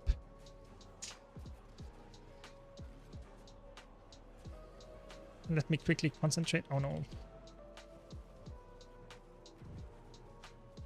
Yeah. Rotations rather than memorizing them. So far, always try to understand them more on a conceptual level. Yeah, I think, to be honest, if you want to really play as good as you can do, so the most damage as you can get, I would say just try to memorize the rotation, you know? Understand what button you have to press after one another to make it work. I would say understanding on a conceptual level is the thing that you should get done perfectly in the end if you want to understand a build perfectly, but it's not required to do top DPS. So I would say just following the recipe of one attack after the other will lead to a better success than understanding a class or build on a conceptual level. Because in Guild Wars 2, it's all about optimizing your DPS rotation. So if you press, for example, this button before you press this button, you deal more damage than if you would press this button and then this one, because the Sigam will run out. So that's one of the examples where I can say, okay, it's really important that you as a new player should just stick to the rotation rather than understanding that this button does potentially more damage but has a long cast time. I think it's just stick to the rotation and typically you will do it better, in my opinion. play mech, put mech skills on autocast, and you will be fine. I guess that's true, Casper, but you will not have the highest DPS. You always have to remember that a lot of builds in Guild Wars 2 that have some kind of AFK scheme. For example, Pistol Deadeye, you can also just play Pistol Deadeye and spam unload, and you actually did quite a lot of damage. But it will not have the highest DPS. So it's always, if you have a build that has a rotation, know the rotation, you will succeed. If you have a build that doesn't have a rotation, you will way more easily succeed, but you have way less DPS. That's just how it was. Exactly. Like Snowdrop Fox points out, it's just pressing one button every minute or so and you're completely happy. Hey, do we have some experience with Engineer? Is it worth swapping to Scrapper for Mechanist? Mostly PvE stuff, some raiding stuff. I would say Scrapper is better than Mechanist for the most part. I would say Scrapper is only worse when it comes to Condi DPS and in the long term. So Condi Mech is currently at 45k DPS. It's a really, really good build right now. But I would say if you enjoy Scrapper and you know Scrapper, I would say it's not worth swapping to Mechanist just to get another DPS build going. I think that's not worth it. Of course, if you enjoy it, that's a totally different reason. But if you just want to play it optimally, I think it's not there is no real reason to swap to Condi Mech for having a better DPS build in PvE. I think that's not really. And it's the truth. Is you play unload Deadeye, you actually will out DPS a lot of pucks just because you have pucks in there that don't really know what they are doing, and then you will still do more damage. So it's actually crazy. Yeah, I agree. Totally agree. Yes, rotation is needed, but sometimes one does make mistakes from time to time. We also need to learn how to recover. Yes, that's completely true. So I understood what kind of attacks are important to press, and a lot of I think after the first 10 seconds I always messed up my rotation in those fractals here that I did. But I somewhat recovered most of the time because I know which attacks are actually worth doing and before I go back to my rotation. So this is really important, of course, if you have some kind of chaotic fights and stuff, that you understand what attack is dealing damage. But I think you should always start from an optimal scenario on the golem, learn your rotation, and then you can think about what conceptually is the better way to play the class when there's something going wrong. But I would not start and say, okay, I should press this button and then this button because they deal a lot of damage. I think it's very important that you start with the optimal rotation and try to make it as often and as optimal as you can do, and then you go from there. That's my take. Yeah, I'm glad I could help. Yeah. Nice. I mean, it's always nice if you achieve the legendary goals, because that's helping you in not only quality of life, but also in your just account progression. And it makes all the next account progression steps easier, in my opinion, to achieve. But for Condi Mech, I need Chancellor or Soto, right? For Condi Mech. Yes, you need Chancellor because of the spear. Yes, that's correct. This is correct, yes. Let me hopefully get the kill here. Nice.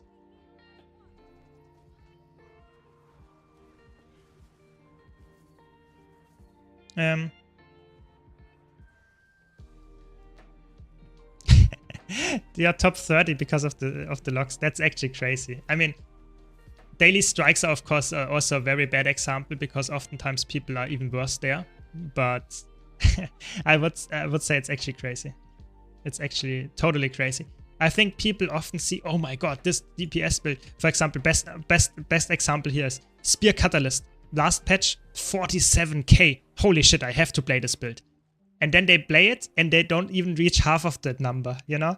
And then you see someone playing Undead, Unload, Deadeye, and they bench higher or more DPS on them in the fight just because they don't know that the Catalyst build is really hard to play, or they don't know how to perform in it. It's actually really funny to me. It's really funny to me. I mean, I would say the armor pieces are probably the most painful thing to get when it comes to legendaries because they all have a time gate. You can't really go really fast on them.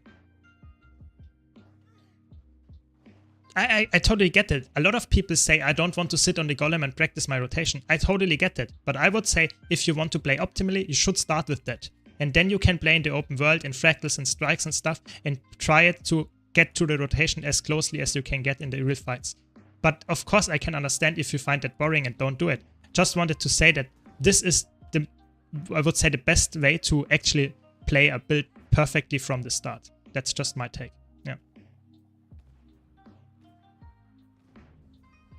Funny that for me, Vision and Aurora were so much more annoying. Yeah, I mean, it depends what kind of player you are. So if you like to go for achievements, if you go, for example, for a lot of PvP and world versus world reward tricks, you can actually make a lot of the achievements actually a little bit less annoying. So that can help. But if you don't want to grind rifts, for example, for hours, then typically rifting or PvE open world legendary armor might be even more annoying to get. No. Ah, he blocked.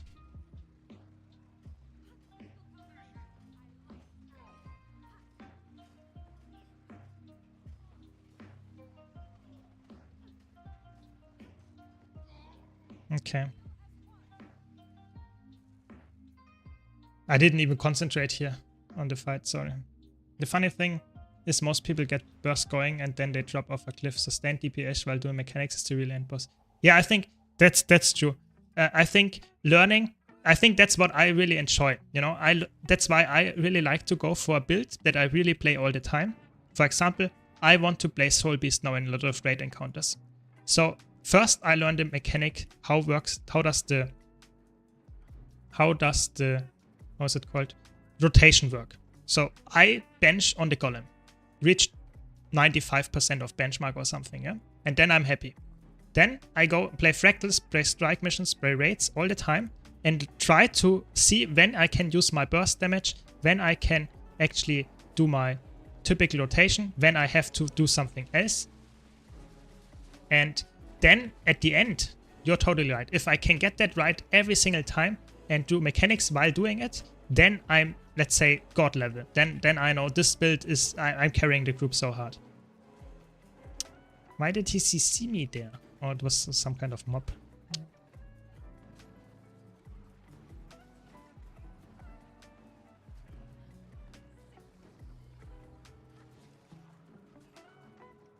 Yeah, that's why I don't like heal Scourge here. It's horrible actually.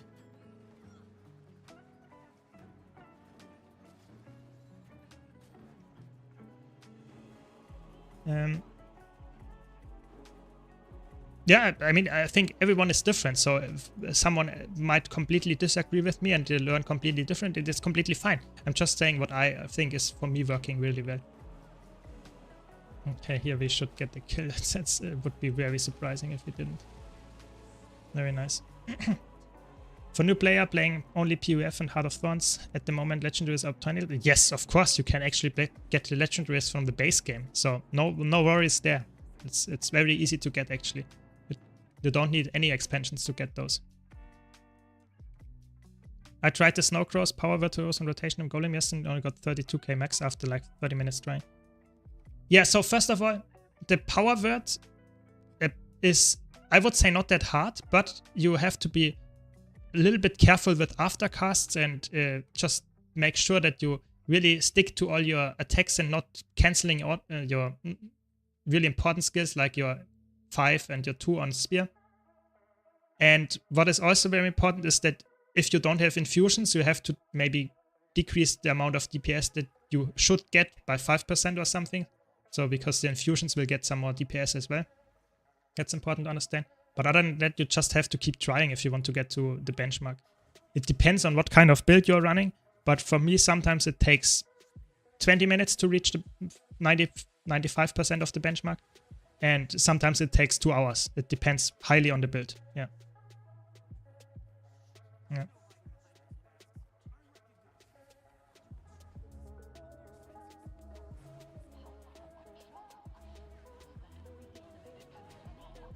Yeah. Any build update on Elementalist? So Elementalist got a lot of build updates. There are so many actually going on. So the Scepter Fresh Air build is not really playable anymore. You typically play now either with Hammer or you just go for... Probably going for some kind of Spear Catalyst is probably the better option now. Not go for Tempest anymore, I would say. I don't know. Depends what kind of player you are. I'm not that much into Elementalist gaming, so I can't tell you what is the perfect thing to do so right now. I finished all my gear on Ascended, crafted first weapon, so now want to do something but more. No, you can go for completely legendary weapons at least from the base game. If you want to go for armor, you need Heart of Thorns, I think, at least. So there are many ways nowadays to get legendaries. So you can go for Heart of Thorns and PvF. You can actually get most of your armory with legendaries. So that's not a problem. Yeah.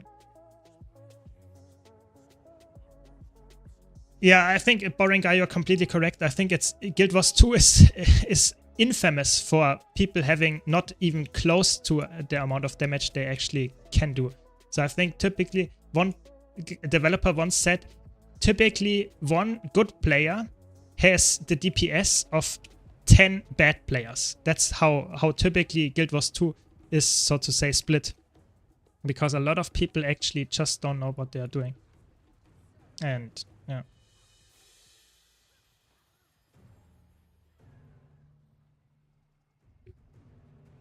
Yeah, I don't know. I try to, when I benchmark, I always try to go for 90%. It's the lowest number that I want to go out with, just because I know in a real fight I will never reach that, typically. So I will just accept that and try to stay at 90% as good as I can. And of course, if I reach 100, it's perfect, but it's not very likely most of the time. And the benchmark shouldn't be seen as something that is, you know, you need to reach the benchmark. The benchmark is something that is like, this is the potential of the build, you know? In a real fight, you will probably not reach that benchmark. And that's why, for example, Condi Watt or Condi Scourge are sometimes way better than they seem because of the benchmark, because they have way more safety. They are ranged, they have some nice utility in the kit, so that can help a lot. And people just don't understand that the benchmark is not everything about a DPS build. Does the high skill ceiling in Guild Wars 2 only result from the particularly rapid succession of skills in the correct order, or is it also largely about positioning? Yeah, I would say I think most positioning things are actually more important than going for the order of skills. So if you have some kind of understanding which skills deal damage, I would say you reach around 60% of the benchmark. But if you, in a real fight, not position correctly, then typically you just don't get anything done in the fight. Because you have to understand that, for example, this attack you have to dodge, or another attack you have to avoid on some kind of that kind of stuff. So it's really, really important that you position yourself correctly in Guild Wars 2. That's why this game is a little bit harder when you want to play really high-level DPS in PvE, in strikes and raid mission, that is. Yeah. Yeah, Guild Wars 2 is, I would say, when it comes to high-level DPS, not beginner-friendly at all. I totally agree. At least if you're, for example, if you're playing Undead, I always say Undead, Unload Thief, then you might be different. That might be a slight difference there, but all the other builds are actually not even close to getting very good DPS if you are not very experienced on the fights or on the DPS rotation. So that is completely true here. Yeah. Definitely. Guild Wars 2 is not optimized for people that are playing casually and want to have high DPS. That's not gonna happen. You either have to play more advanced or you don't have high DPS at all.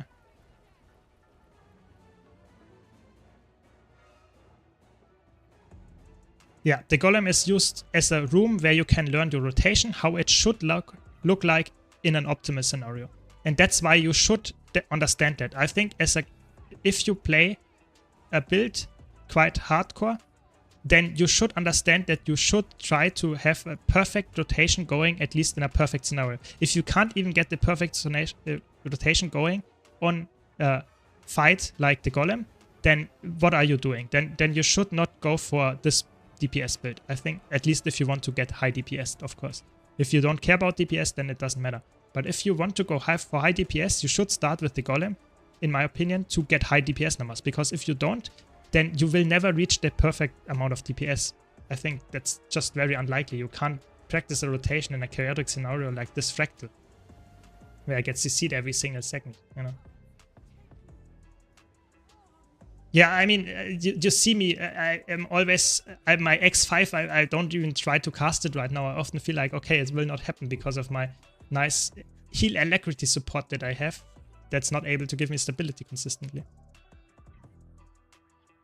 Yes, I think if you read 80 to 90% on the benchmark, depending on the build, you're completely fine for most fights. It's more about understanding how the rotation works, and then you can actually go and try it in real scenarios. But like I said, I think I like to go for 90 plus, just to make sure that I at least know in a chaotic scenario I will still get some nice DPS. I'm just a perfectionist in this sense. Yeah. Yeah, I can get, but to be honest, Echo Fox, the interesting thing here is, yes, Power Word has a lot of. Why are they? What are? Ah, we did not get it. What? Okay, it doesn't matter. The thing is, as a experienced player, I would say every single DPS class actually has a weapon swapping mechanic that you need to use. The only exception to that rule is actually Condi Scourge, where you don't really swap weapons all the time. But everything else, I would say it's really important that you swap weapons. So I would say that's just how it works, especially with the... Really interesting. I got one of them. Yeah. I'm not sure. So this is just my opinion. I think the weapon swap mechanic is not annoying me at all. But if you don't like it, of course, then you go for Scourge and then you will be happy about it, for sure. For beginners, suggest to start out on a beginner build and then branch out on a higher DPS build. Yeah, that's why I like, for example, Condi Mech. I think Condi Mech has a really easy build to start out with, and then you can go even harder and go for the really high damage numbers if you want to go for it. I think that's a really good build to start out with. But not everyone likes that, of course, so depends on who you asked, I would say. Word used to be top-notch DPS. Yeah, they nerfed it now. It's 43k, the Power Word, and the Condi Word is around 39.7 or something, so it's way lower. But you can still play Condi Word, of course, because Condi Word is very, very safe. So it helps a lot in safe scenarios where you need a lot of range stuff, where you don't know if your supports will heal you enough. So it's a really, really good build in that regard. Yeah. Here's the thing. Most fail to understand it's not always the build that makes the build, it's also the one... Yeah, of course, that's a very good point. It's just playing the top DPS build doesn't mean that you will reach top DPS. That's just not how it works, for sure. Yeah, I think it's true. It's totally true. I think you should always go for the build that you feel like the most comfortable with. And if it's not weapon swapping like Engineer Elementalist, maybe go for those. And in my opinion, then you will probably be better off because you will go for a higher DPS rotation than if you go for a build that you don't enjoy that much and you don't like to grind on the golem, for example, at least in my opinion. Okay, so let's go for some PvP now.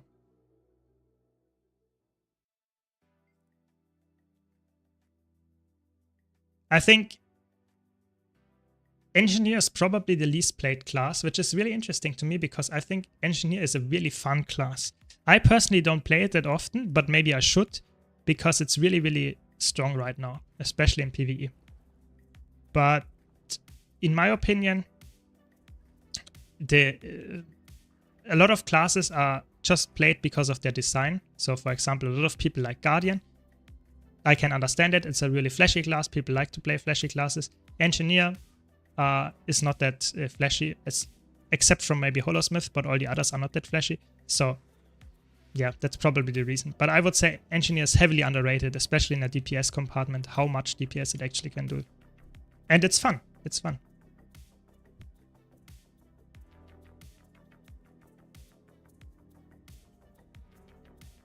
I hated core Engi, but now I play Scrapper even more than my Mesmer main. Yeah, I would say the interesting part is I think people hated Engineer, the core Engineer, that is, because it has it was designed in a way that you needed to use kits. Yeah.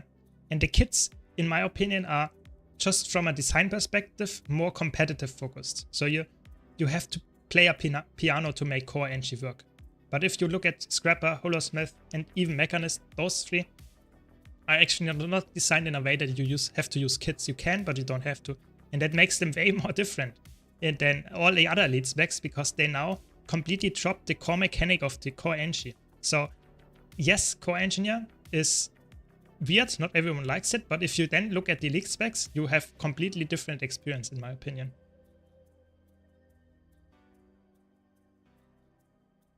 Engineer just looks extremely confusing with the kits. Yeah, that's true, but you can also play without kits and will still receive decent amount of damage numbers. So I think the kits should not scare you away. If you enjoy the general design of the class or the elite spec, then you should try it. I think the kits are not the thing that you don't really have to be scared of. Yeah. For example, you don't have to use the kits all the time. Yeah, that's true. For the NG mains here, can I do heal mech and heal scrap on the same gear set? I think you can. Let me quickly check. I don't want to say anything wrong here, but I think you actually can. Mostly you will be fine if you're running Harrier. Probably. But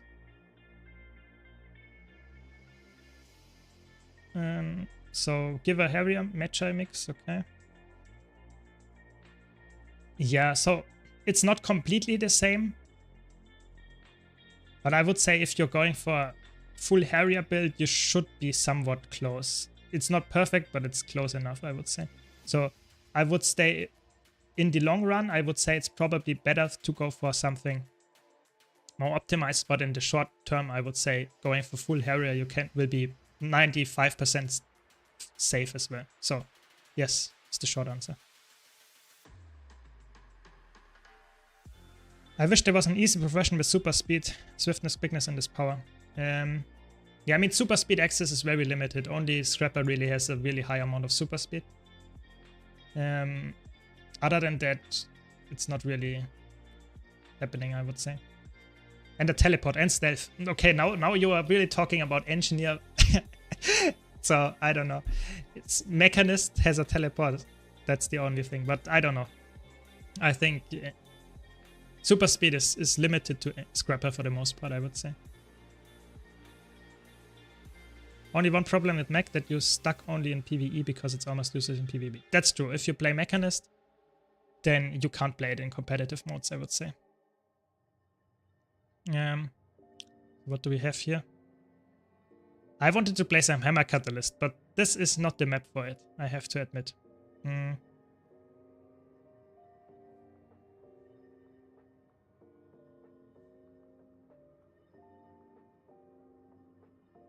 My poor Power Tempest was blown from bench. Yeah, Power Tempest is at 44k with Hammer, and it's way harder to facilitate. I think Weaver is actually getting higher benches in the real fights than Tempest right now. Yeah.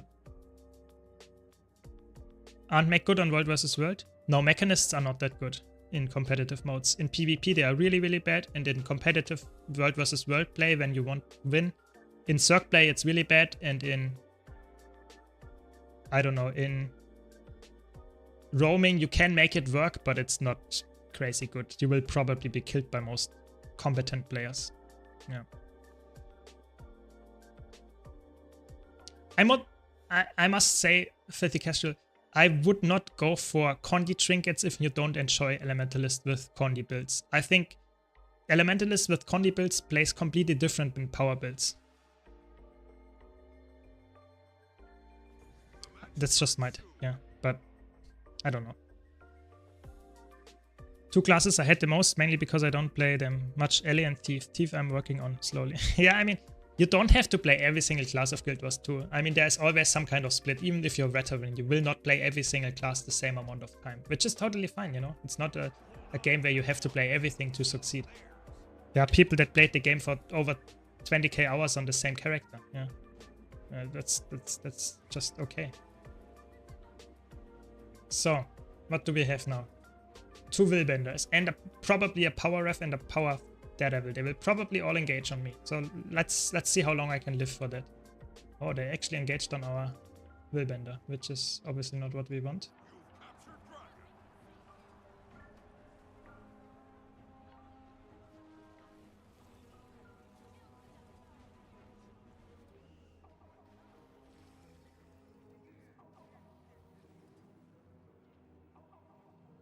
Okay.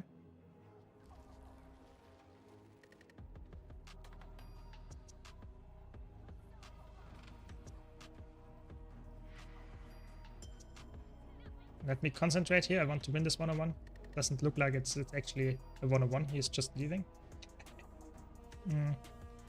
It's one of the best quality of lights upgrades for PvE, especially if you play on some Mesmer.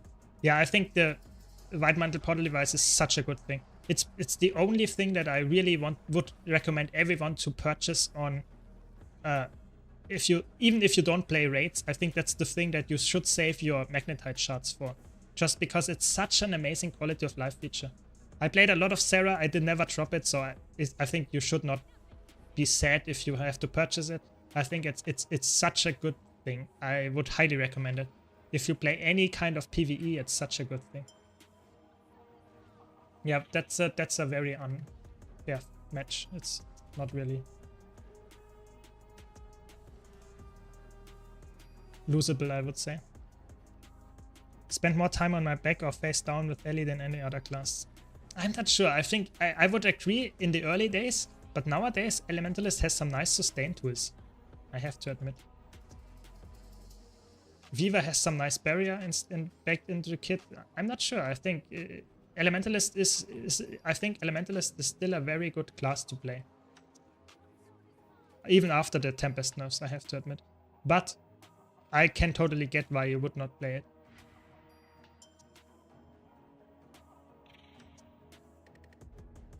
Yeah, and I think it's totally okay if you don't like a specific class. I think this is totally fair.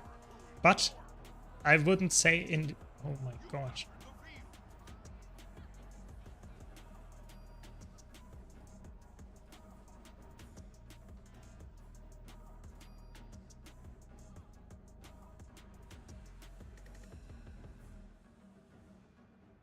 Got him.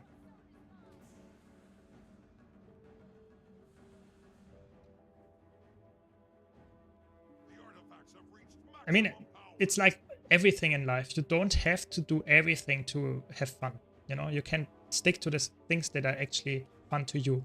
It's always the most important thing. You are the important person, no one else. So if you think Elementalist is not fun, you should not play Elementalist.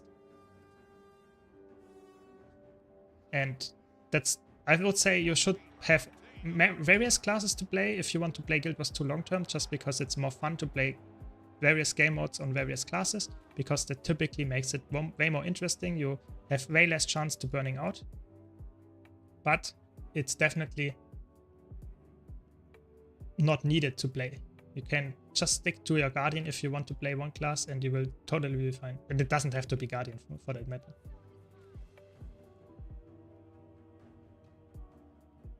That's such a boring match. It's actually insane.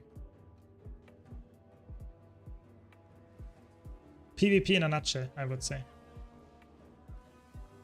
I enjoy support, but the problem, at least maybe it's just my incompetences, is that strikes, etc. usually look for DPS people, less time for supports, and they usually look for electricity healers and quick DPS. So yeah, I really like Elementalist, and I really want to learn heal quickness Catalyst, but there's that big, but heal firebrand can be used in... Yes, I would say heal firebrand is harder to learn than heal quickness Catalyst for sure. Don't worry, I will bring out a video. I think the video is, I think I have it next week on, I think on Monday. So on Monday I will push out the heal catalyst video, and maybe after that I will do a heal firebrand video as well, just to make sure that people understand what kind of builds are actually really good as healers. So that will come up for sure. I think, look, to be honest, I have to say, if I look at strike missions LFG, I very often see people going for quick DPS here, or ADPS, A heal. You know, there is always a spot open, quick DPS. So that's very common in my opinion. to get a support spot. I think if I want to play support, I can actually get support. And if you really want to go, then you can also go your own thing and can say, okay, I create my own squad. You can do that even without a commander tag nowadays. So might be worth considering as well. But just like I said, I think supports is actually also very commonly looked for. But you are right, I think a lot of people look for alacrity heals and quick DPS just because it's supposedly higher DPS. But if you make your own group, you don't care. And typically with Chronomancer, a lot of people nowadays don't care either, because they can switch around whatever they need to. So I think it's highly dependent on the group that you are joining.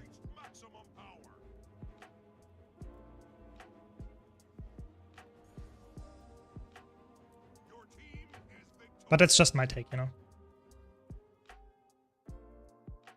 Angie is my main. It does everything except PvP and World vs. Worlds. Those fall to my Ranger and Necro, but I also hate PvP. I mean, that's okay. You don't have to like everything about Guild Wars 2. And I think it makes sense that you have different specs to play.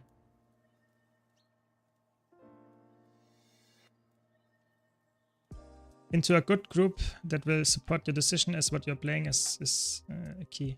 You have fun playing what you want to play, that's what I always say. That's true. I mean, you should obviously not grief your group by playing some kind of heal harbinger, but you should play the build that you enjoy if it's some kind of playable build. Nowadays you can even play alacrity. I even had a heal alacrity blade on in my group on Sarah, and they did a lot of healing and stuff. It was really good. So if they know what they are doing, you can play most builds in Guild Wars 2 nowadays. You just have to know what you're doing. That's the important part. Yeah, I think Heal Chronomancer is one of the best choices for a new player to learn as a healer, just because you are so flexible with quickness and alacrity, and you can fill all your utility slots with very much needed utility. It's really, really good. But of course you have to play Mesmer and you have to like it. Yeah. Question from YouTube: I played this week and lost 11 games in a row. Most of the time I got AFK, new players who just want to fight and lost. Yeah. I mean, that I know the feeling. Yesterday I played, I think, 2 or 3 matches, and I had 2 of them back to back where someone instantly DC'd or AFK'd, or not AFK'd, they really left the match. So they actually, it was a 4v5 from the start, back to back. I didn't lose any points for that, but it felt really bad because I wanted to play the game and not stand in my base and wait for 10 minutes to be over. It's horrible. I don't know what is happening right now. Thanks for the Prime. Thanks a lot, Grotesque. Thanks a lot. Really appreciate it. Should I just farm gold and buy 20 slot bags, or is there any way that worth more doing? I would say if you want to have a bigger inventory, I would definitely farm the gold and buy the bags. There is nothing really that you could say is giving you better increase of your inventory. The 20 slot bags are very good, worthwhile investment, because you can also resell them if you want to sell that later, if you have 32 slot bags, for example. But I think if you have a inventory like maybe 100, maybe 160 slots or something like that, it's completely fine. You don't really need to play anything else other than that. So that's my tip there. You can also craft them yourself. There are also some achievements where you can get those bags, for example, as a reward, but they are not that common, and so you can check if you have the living world or the achievements that you need to get them, but I would say just buying for maybe 10 gold or 11 gold from the TP is actually worth it, in my opinion. Yeah, I will definitely try to keep up my quality videos. Glad you like them. Thanks for the support. Welcome, Fuji. Welcome. I'm good. Have a nice morning. Or now it's midday already. Some kind of little bit of PvP going. Previously I played some PvE. Just a little bit of relaxed gaming and talking about the game and stuff. I'm not sure where all the slot bags come from, the 20 slot bags. I have a character. Hopefully when I get the match, I can show you. It has all the living world bags, and there are a lot of them are 20, sometimes even more. I think you can even get from, I think Sandswept Ice, you can get a 32 slot bag from an achievement. It's a little bit of a longer achievement, but you can still do it. It's really cool actually that you get those really big bags from achievements as well. But it's not something that you can grind for multiple characters. So like I said, just buying the 20 slot bags is probably the best option if you want to go the lazy way. And getting 10 gold is not that hard. You can do it in half an hour if you know what you're doing easily. And World vs. World bags is a good choice as well. Thanks, Snotropfox, for pointing that out. Yeah. Of course, you have to play World vs. World, I think, to get those badges of honor. Yeah, it's Boreal bags. I think it's the name. Boreal Trunks, I think, is the name of the ones from Iceblood Saga. Because from the Iceblood Saga ones, you only need those iterate ingots, which are otherwise completely useless. You can only get some skins with them, and you can't sell them. So you can only sell them on the vendor. So you can use some of those to make it a little bit cheaper to get 32 slot bags, which can, you know, so you craft the 20 slot bag, and you can slowly upgrade it to the account bound higher versions, 32 slot bags, which will cost you around 200 gold still, but it's still way better than not having any way to upgrade them. Yeah. Hey. Yeah, I mean, I try my best to make content on YouTube that is not only for new players, but also helps veterans, because I think a lot of things in Guild Wars 2 can be helpful even to veterans. So I try to make content for both of those people. Yeah, I think that's really important. Yeah.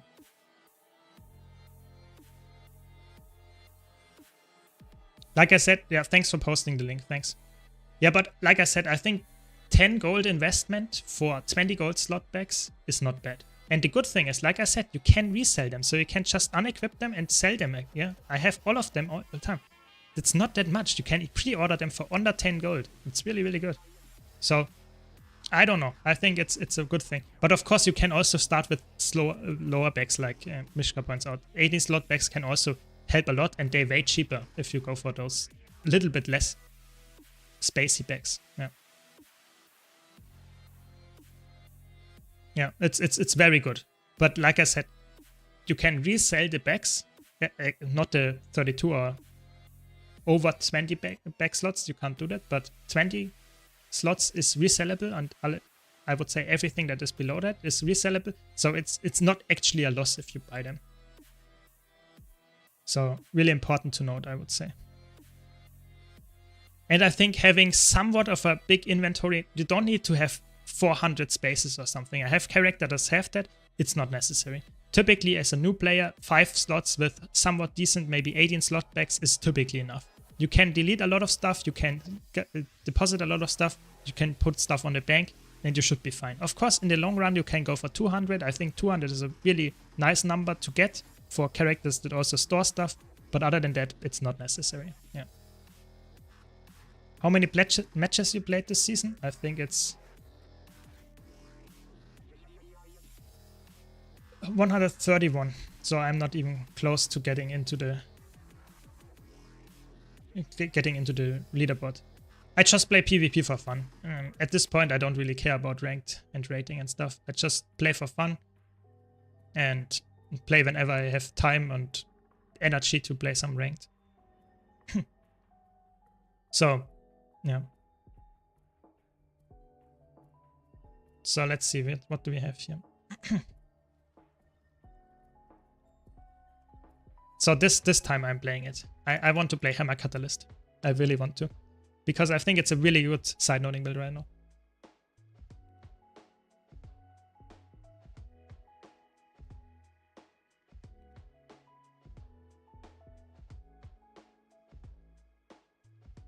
Yeah, I think you don't need to go for 20 slot bags all the time. So this is my character where I have bags that are just, that I don't use. So back in the old days, I bought a lot of fractal bags for 20 slots. They are actually quite cheap if you buy fractal stuff, but you can't resell them, and they are really annoying because you can't reorder them. That's a little bit bad. You can also get the Halloween bags. They are quite cheap to some extent. I'm not sure if they're still cheap, but back in the old days, they were quite cheap. You can also get them from reward tracks, I think. And then you can get, for example, some kind of achievement bags. I think this one is from achievements.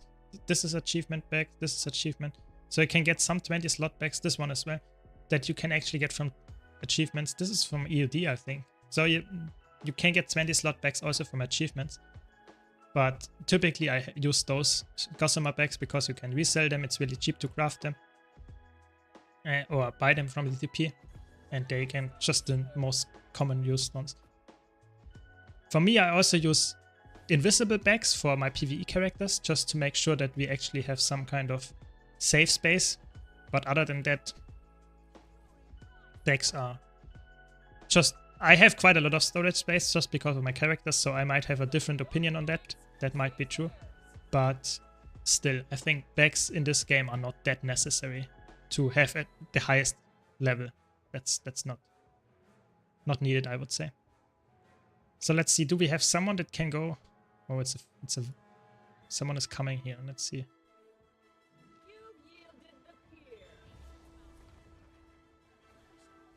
Is this a Condi Tempest with Fiery Greatsword, or is it just Fiery Greatsword?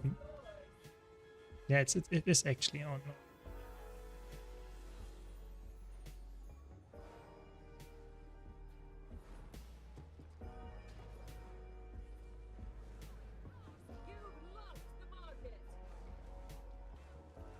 I have to concentrate here for a bit. I don't want to lose this matchup.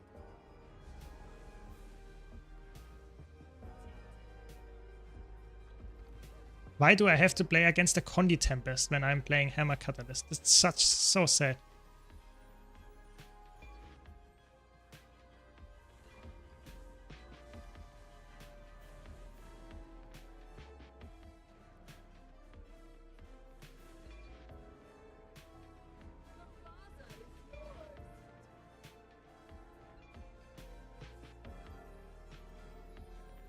And the Boral bags are essential free anyway if you play Convergence regularly.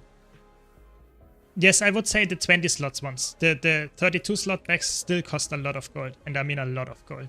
So if I want to go for the most optimal bags, you would have to go... Holy shit, so many Condis on me. Then you have to go for the really annoying and expensive ones. So if you want to get a full character with full 32 slot bags, you have to pay over a legendary worth of money. So this is actually crazy. Why? I think I have to go far at this point. So if you... I think I don't even know what the maximum number of bag slot expansion is, but it's over 10. So... And one bag costs 200. So you will need... I don't know... 2.6k, 2.8k, maybe even 3k of gold. It's crazy. So getting maximum inventory can be really hard.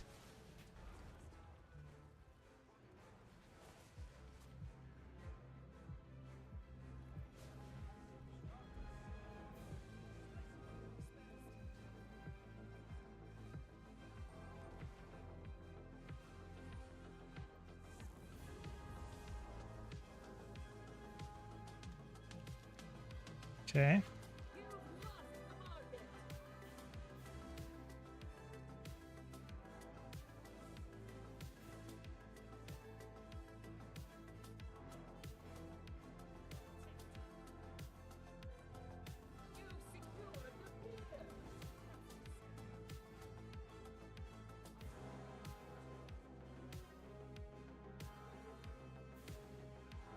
I have to concentrate here. I don't want to lose it.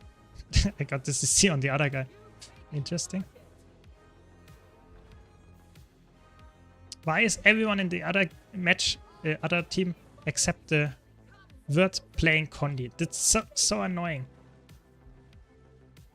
I played a one build that has a little bit of problems with Condi glances, and then I get 7 Condi players in the enemy team. That's just...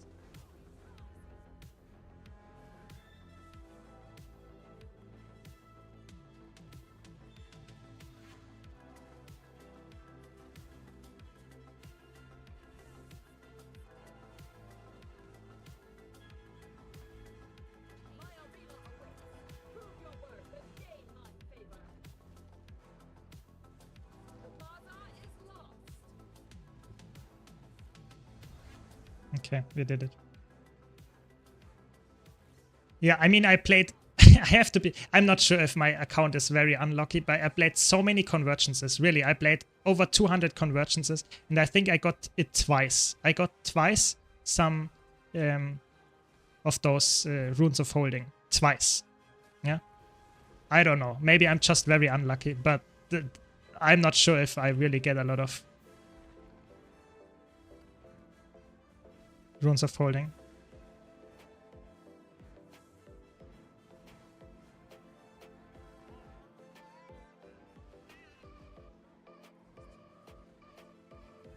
If you want 32 slots, do them. Otherwise, it's not. Yeah, it's true. You don't need them for sure. I mean, maybe you are right, Echo Fox. Maybe I'm really unlucky with everything that is related to RNG. I don't know. I don't care. You know, I still have everything that I want in this game. It's not like I didn't get there. But maybe I would have gotten there easier if I had something that is a little bit more luck or RNG favored for sure. I don't know, opening 2,000 Blackline chests and not getting a single contract after what you told me is really sad. It just feels really, really sad. Feels like I got scammed by ANET. They just want me to not do anything in the game anymore. I don't know.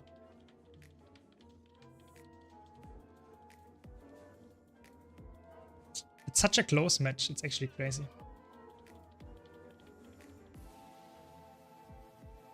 I mean, we have 2 Holosmith, which should actually be a decent thing against the 2 Thieves. But apparently we can't really... I don't know. Apparently we can't hold points. I don't know what the problem is.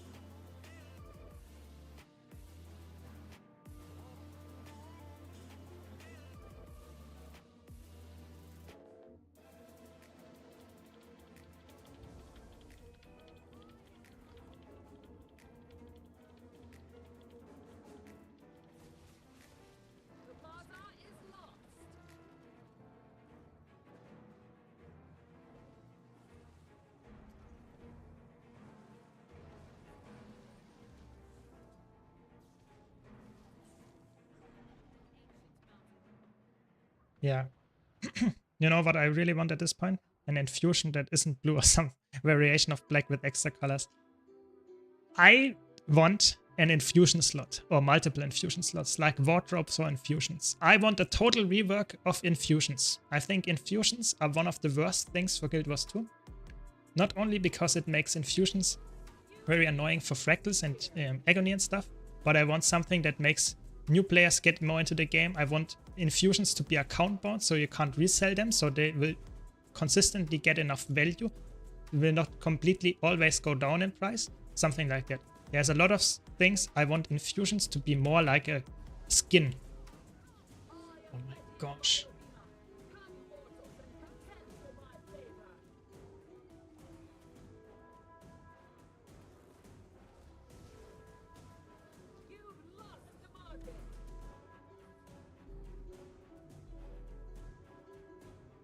Yeah, I think I made a video about it.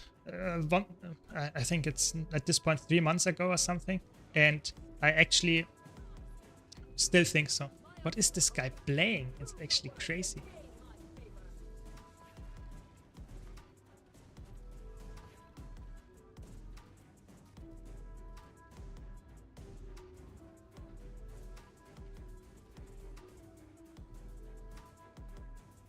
He plays with Scepter.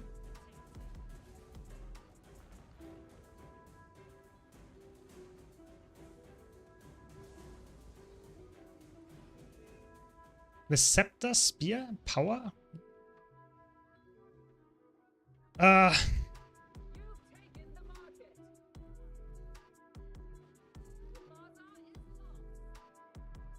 think he just plays with Scepter. He plays full power. I think he plays with Scepter to get the proc of the block. I'm not sure. His luck.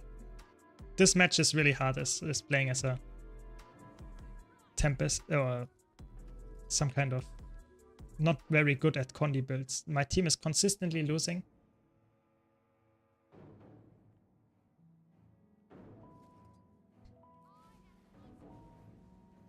I don't know. I try my best, but I'm not sure if we can win this. We are 100 points behind.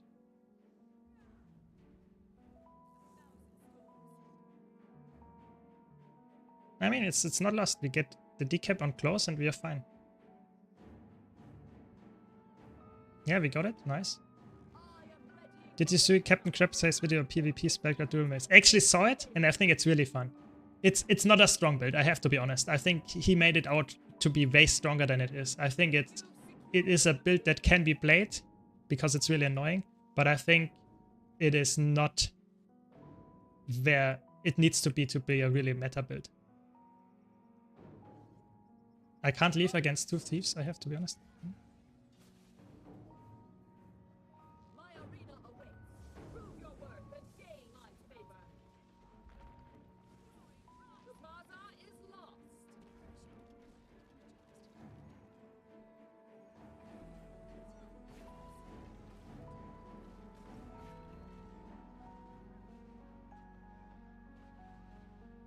I don't know, I can't fight against 2 thieves all the time, it's too annoying. Infusions should be sellable by count on equip. Yeah, that's what I meant, because that means then in the end we will get infusion drops consistently, but as soon as you bind it to your account, you have it. So that means that in the end the amount of infusions that are on the market will not increase over time all the time anymore.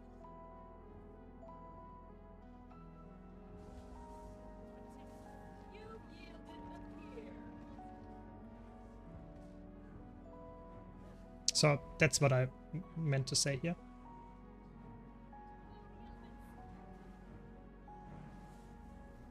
Oh, this is so annoying.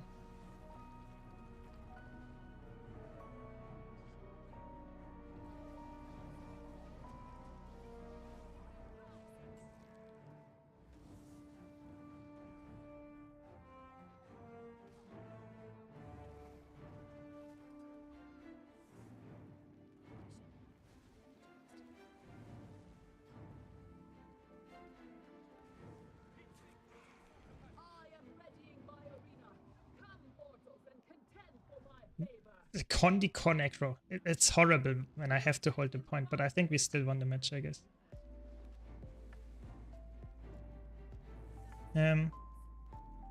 Simmer, you have to understand that not everything is as good in PvP as Scourge. I agree. Maybe someone has to tell me how that works.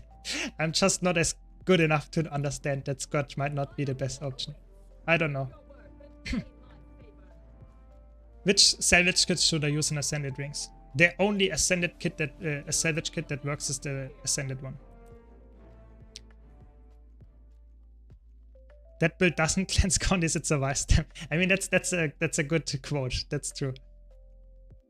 You should always attune your rings if you have the materials. So you can tune your rings by using special materials that you can purchase. It costs some amount of investment. So you should always attune your rings. Where is it? 1 second.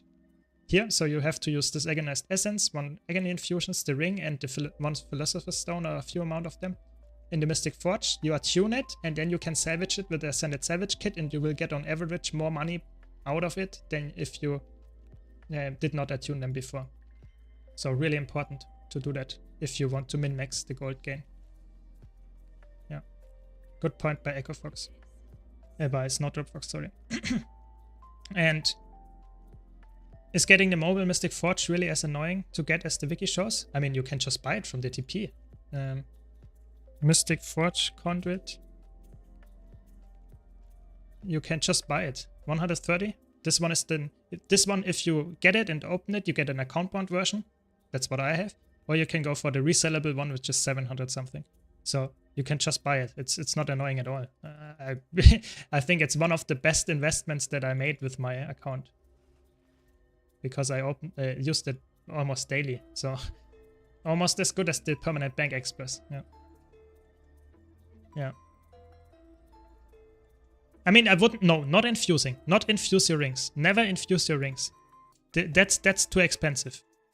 Infusing rings is not worth it for a new player. Don't do that.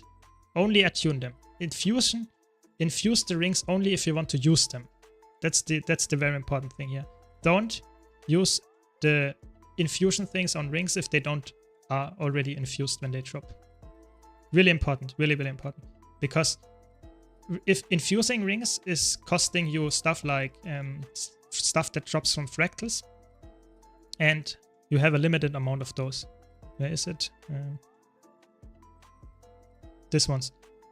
Those clubs, those 3 things, you need those, and they are not worth it to do if you swim in materials. Like Snowdrop points out, you can do that, but I would say for most people like us, even veterans, we have so many ring drops, it's not worth infusing them at all.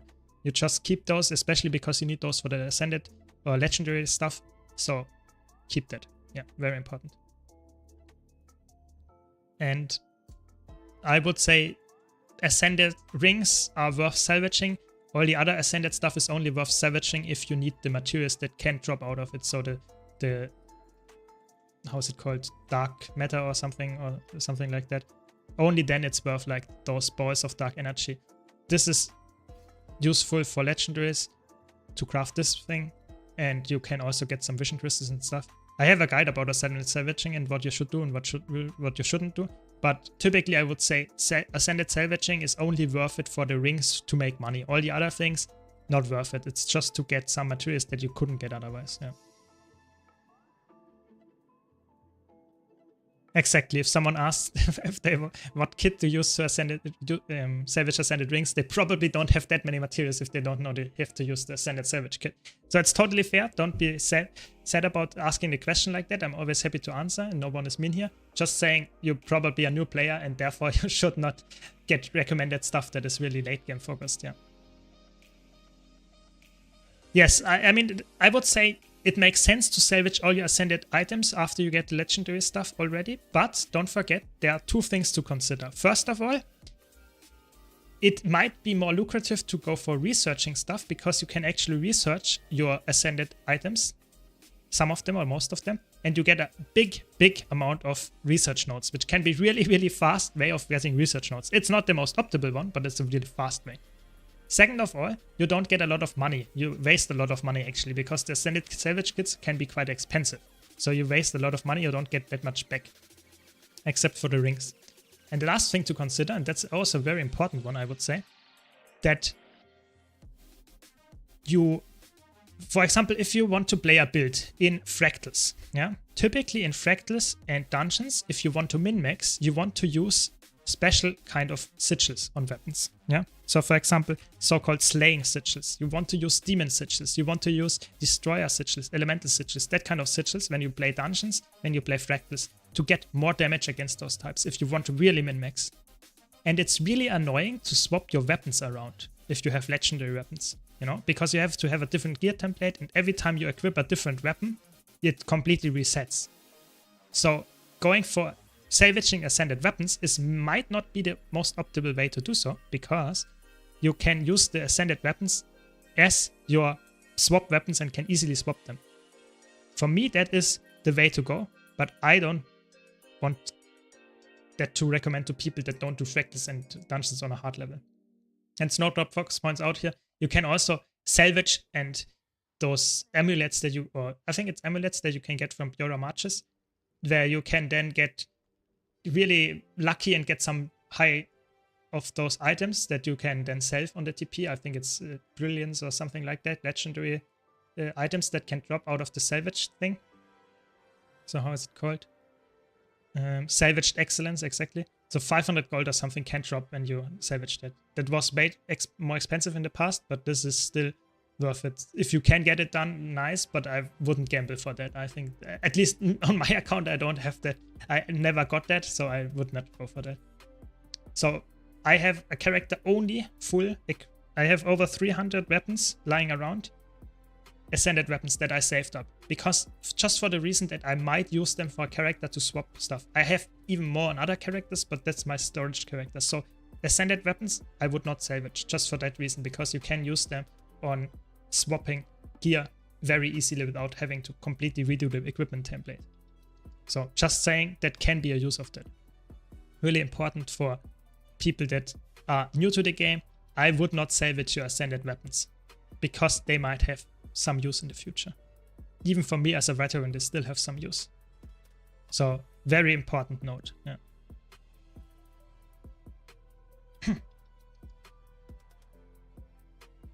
I mean, the thing is, if you play the game a lot, Filthy Casual, you have to understand that. If you play the game a lot, I mean, I have every single legendary, you know? I have played the game for a long time.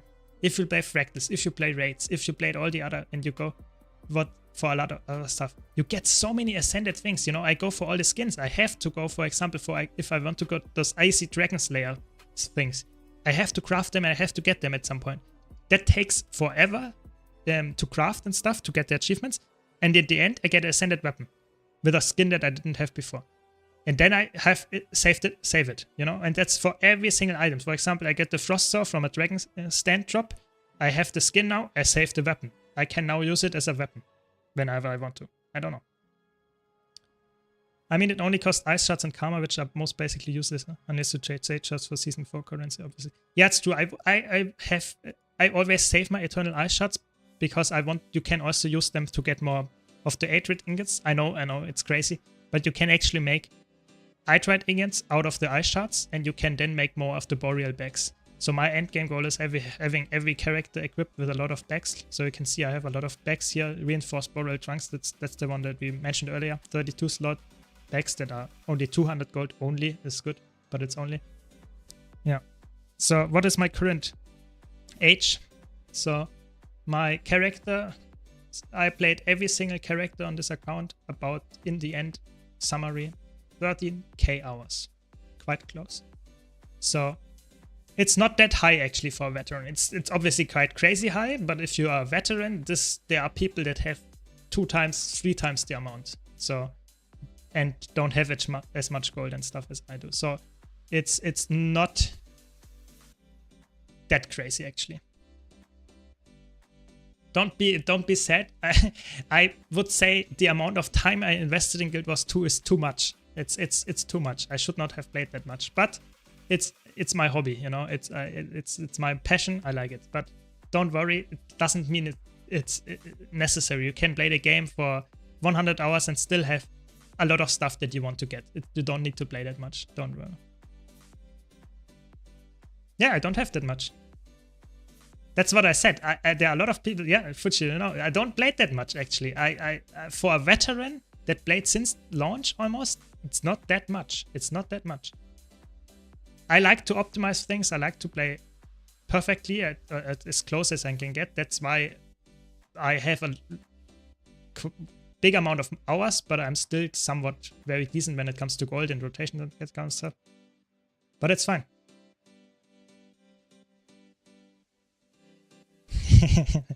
No, I of course assumed it's for the account age and stuff, but it was the first thing that showed up, so that's what my mind read out loud. Okay, now you know. But that explains to some extent why I have so many ascended things lying around, because I played for a long time and I played a lot of game modes that ascended stuff drops a lot of times. Yeah. So.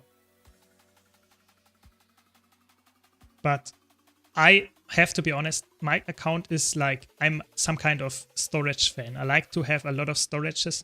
I have 70 character slots, so that's a lot. And I have most of the characters as just storage characters where I store stuff. So I'm not a good example for a typical Guild Wars 2 player, because my inventories are always have a purpose. They are always very clean. This character is only ascended weapons. And then I have a character where I have a lot of inventory space just to open stuff.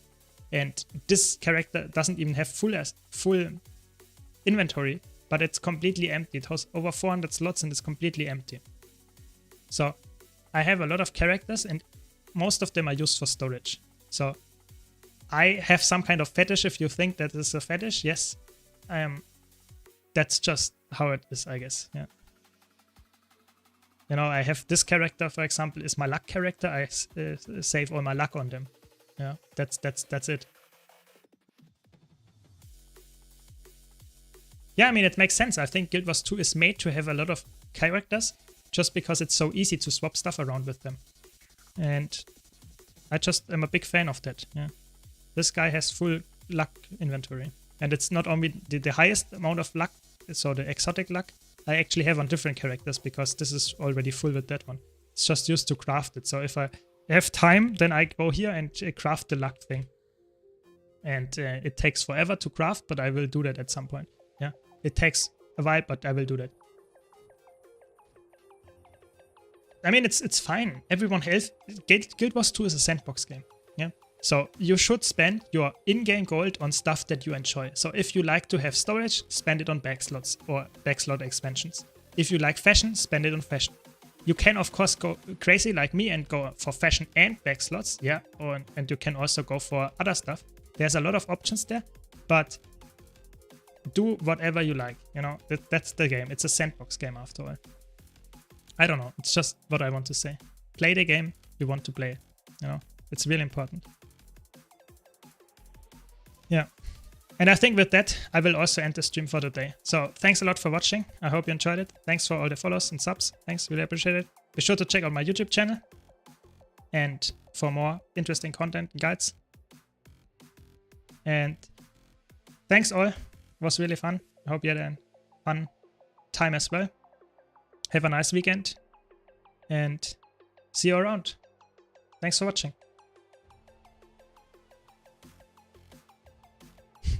I'm not addicted to packs. I can cope. I can stop. I can do it. I can do it at some point. See you around. See you around.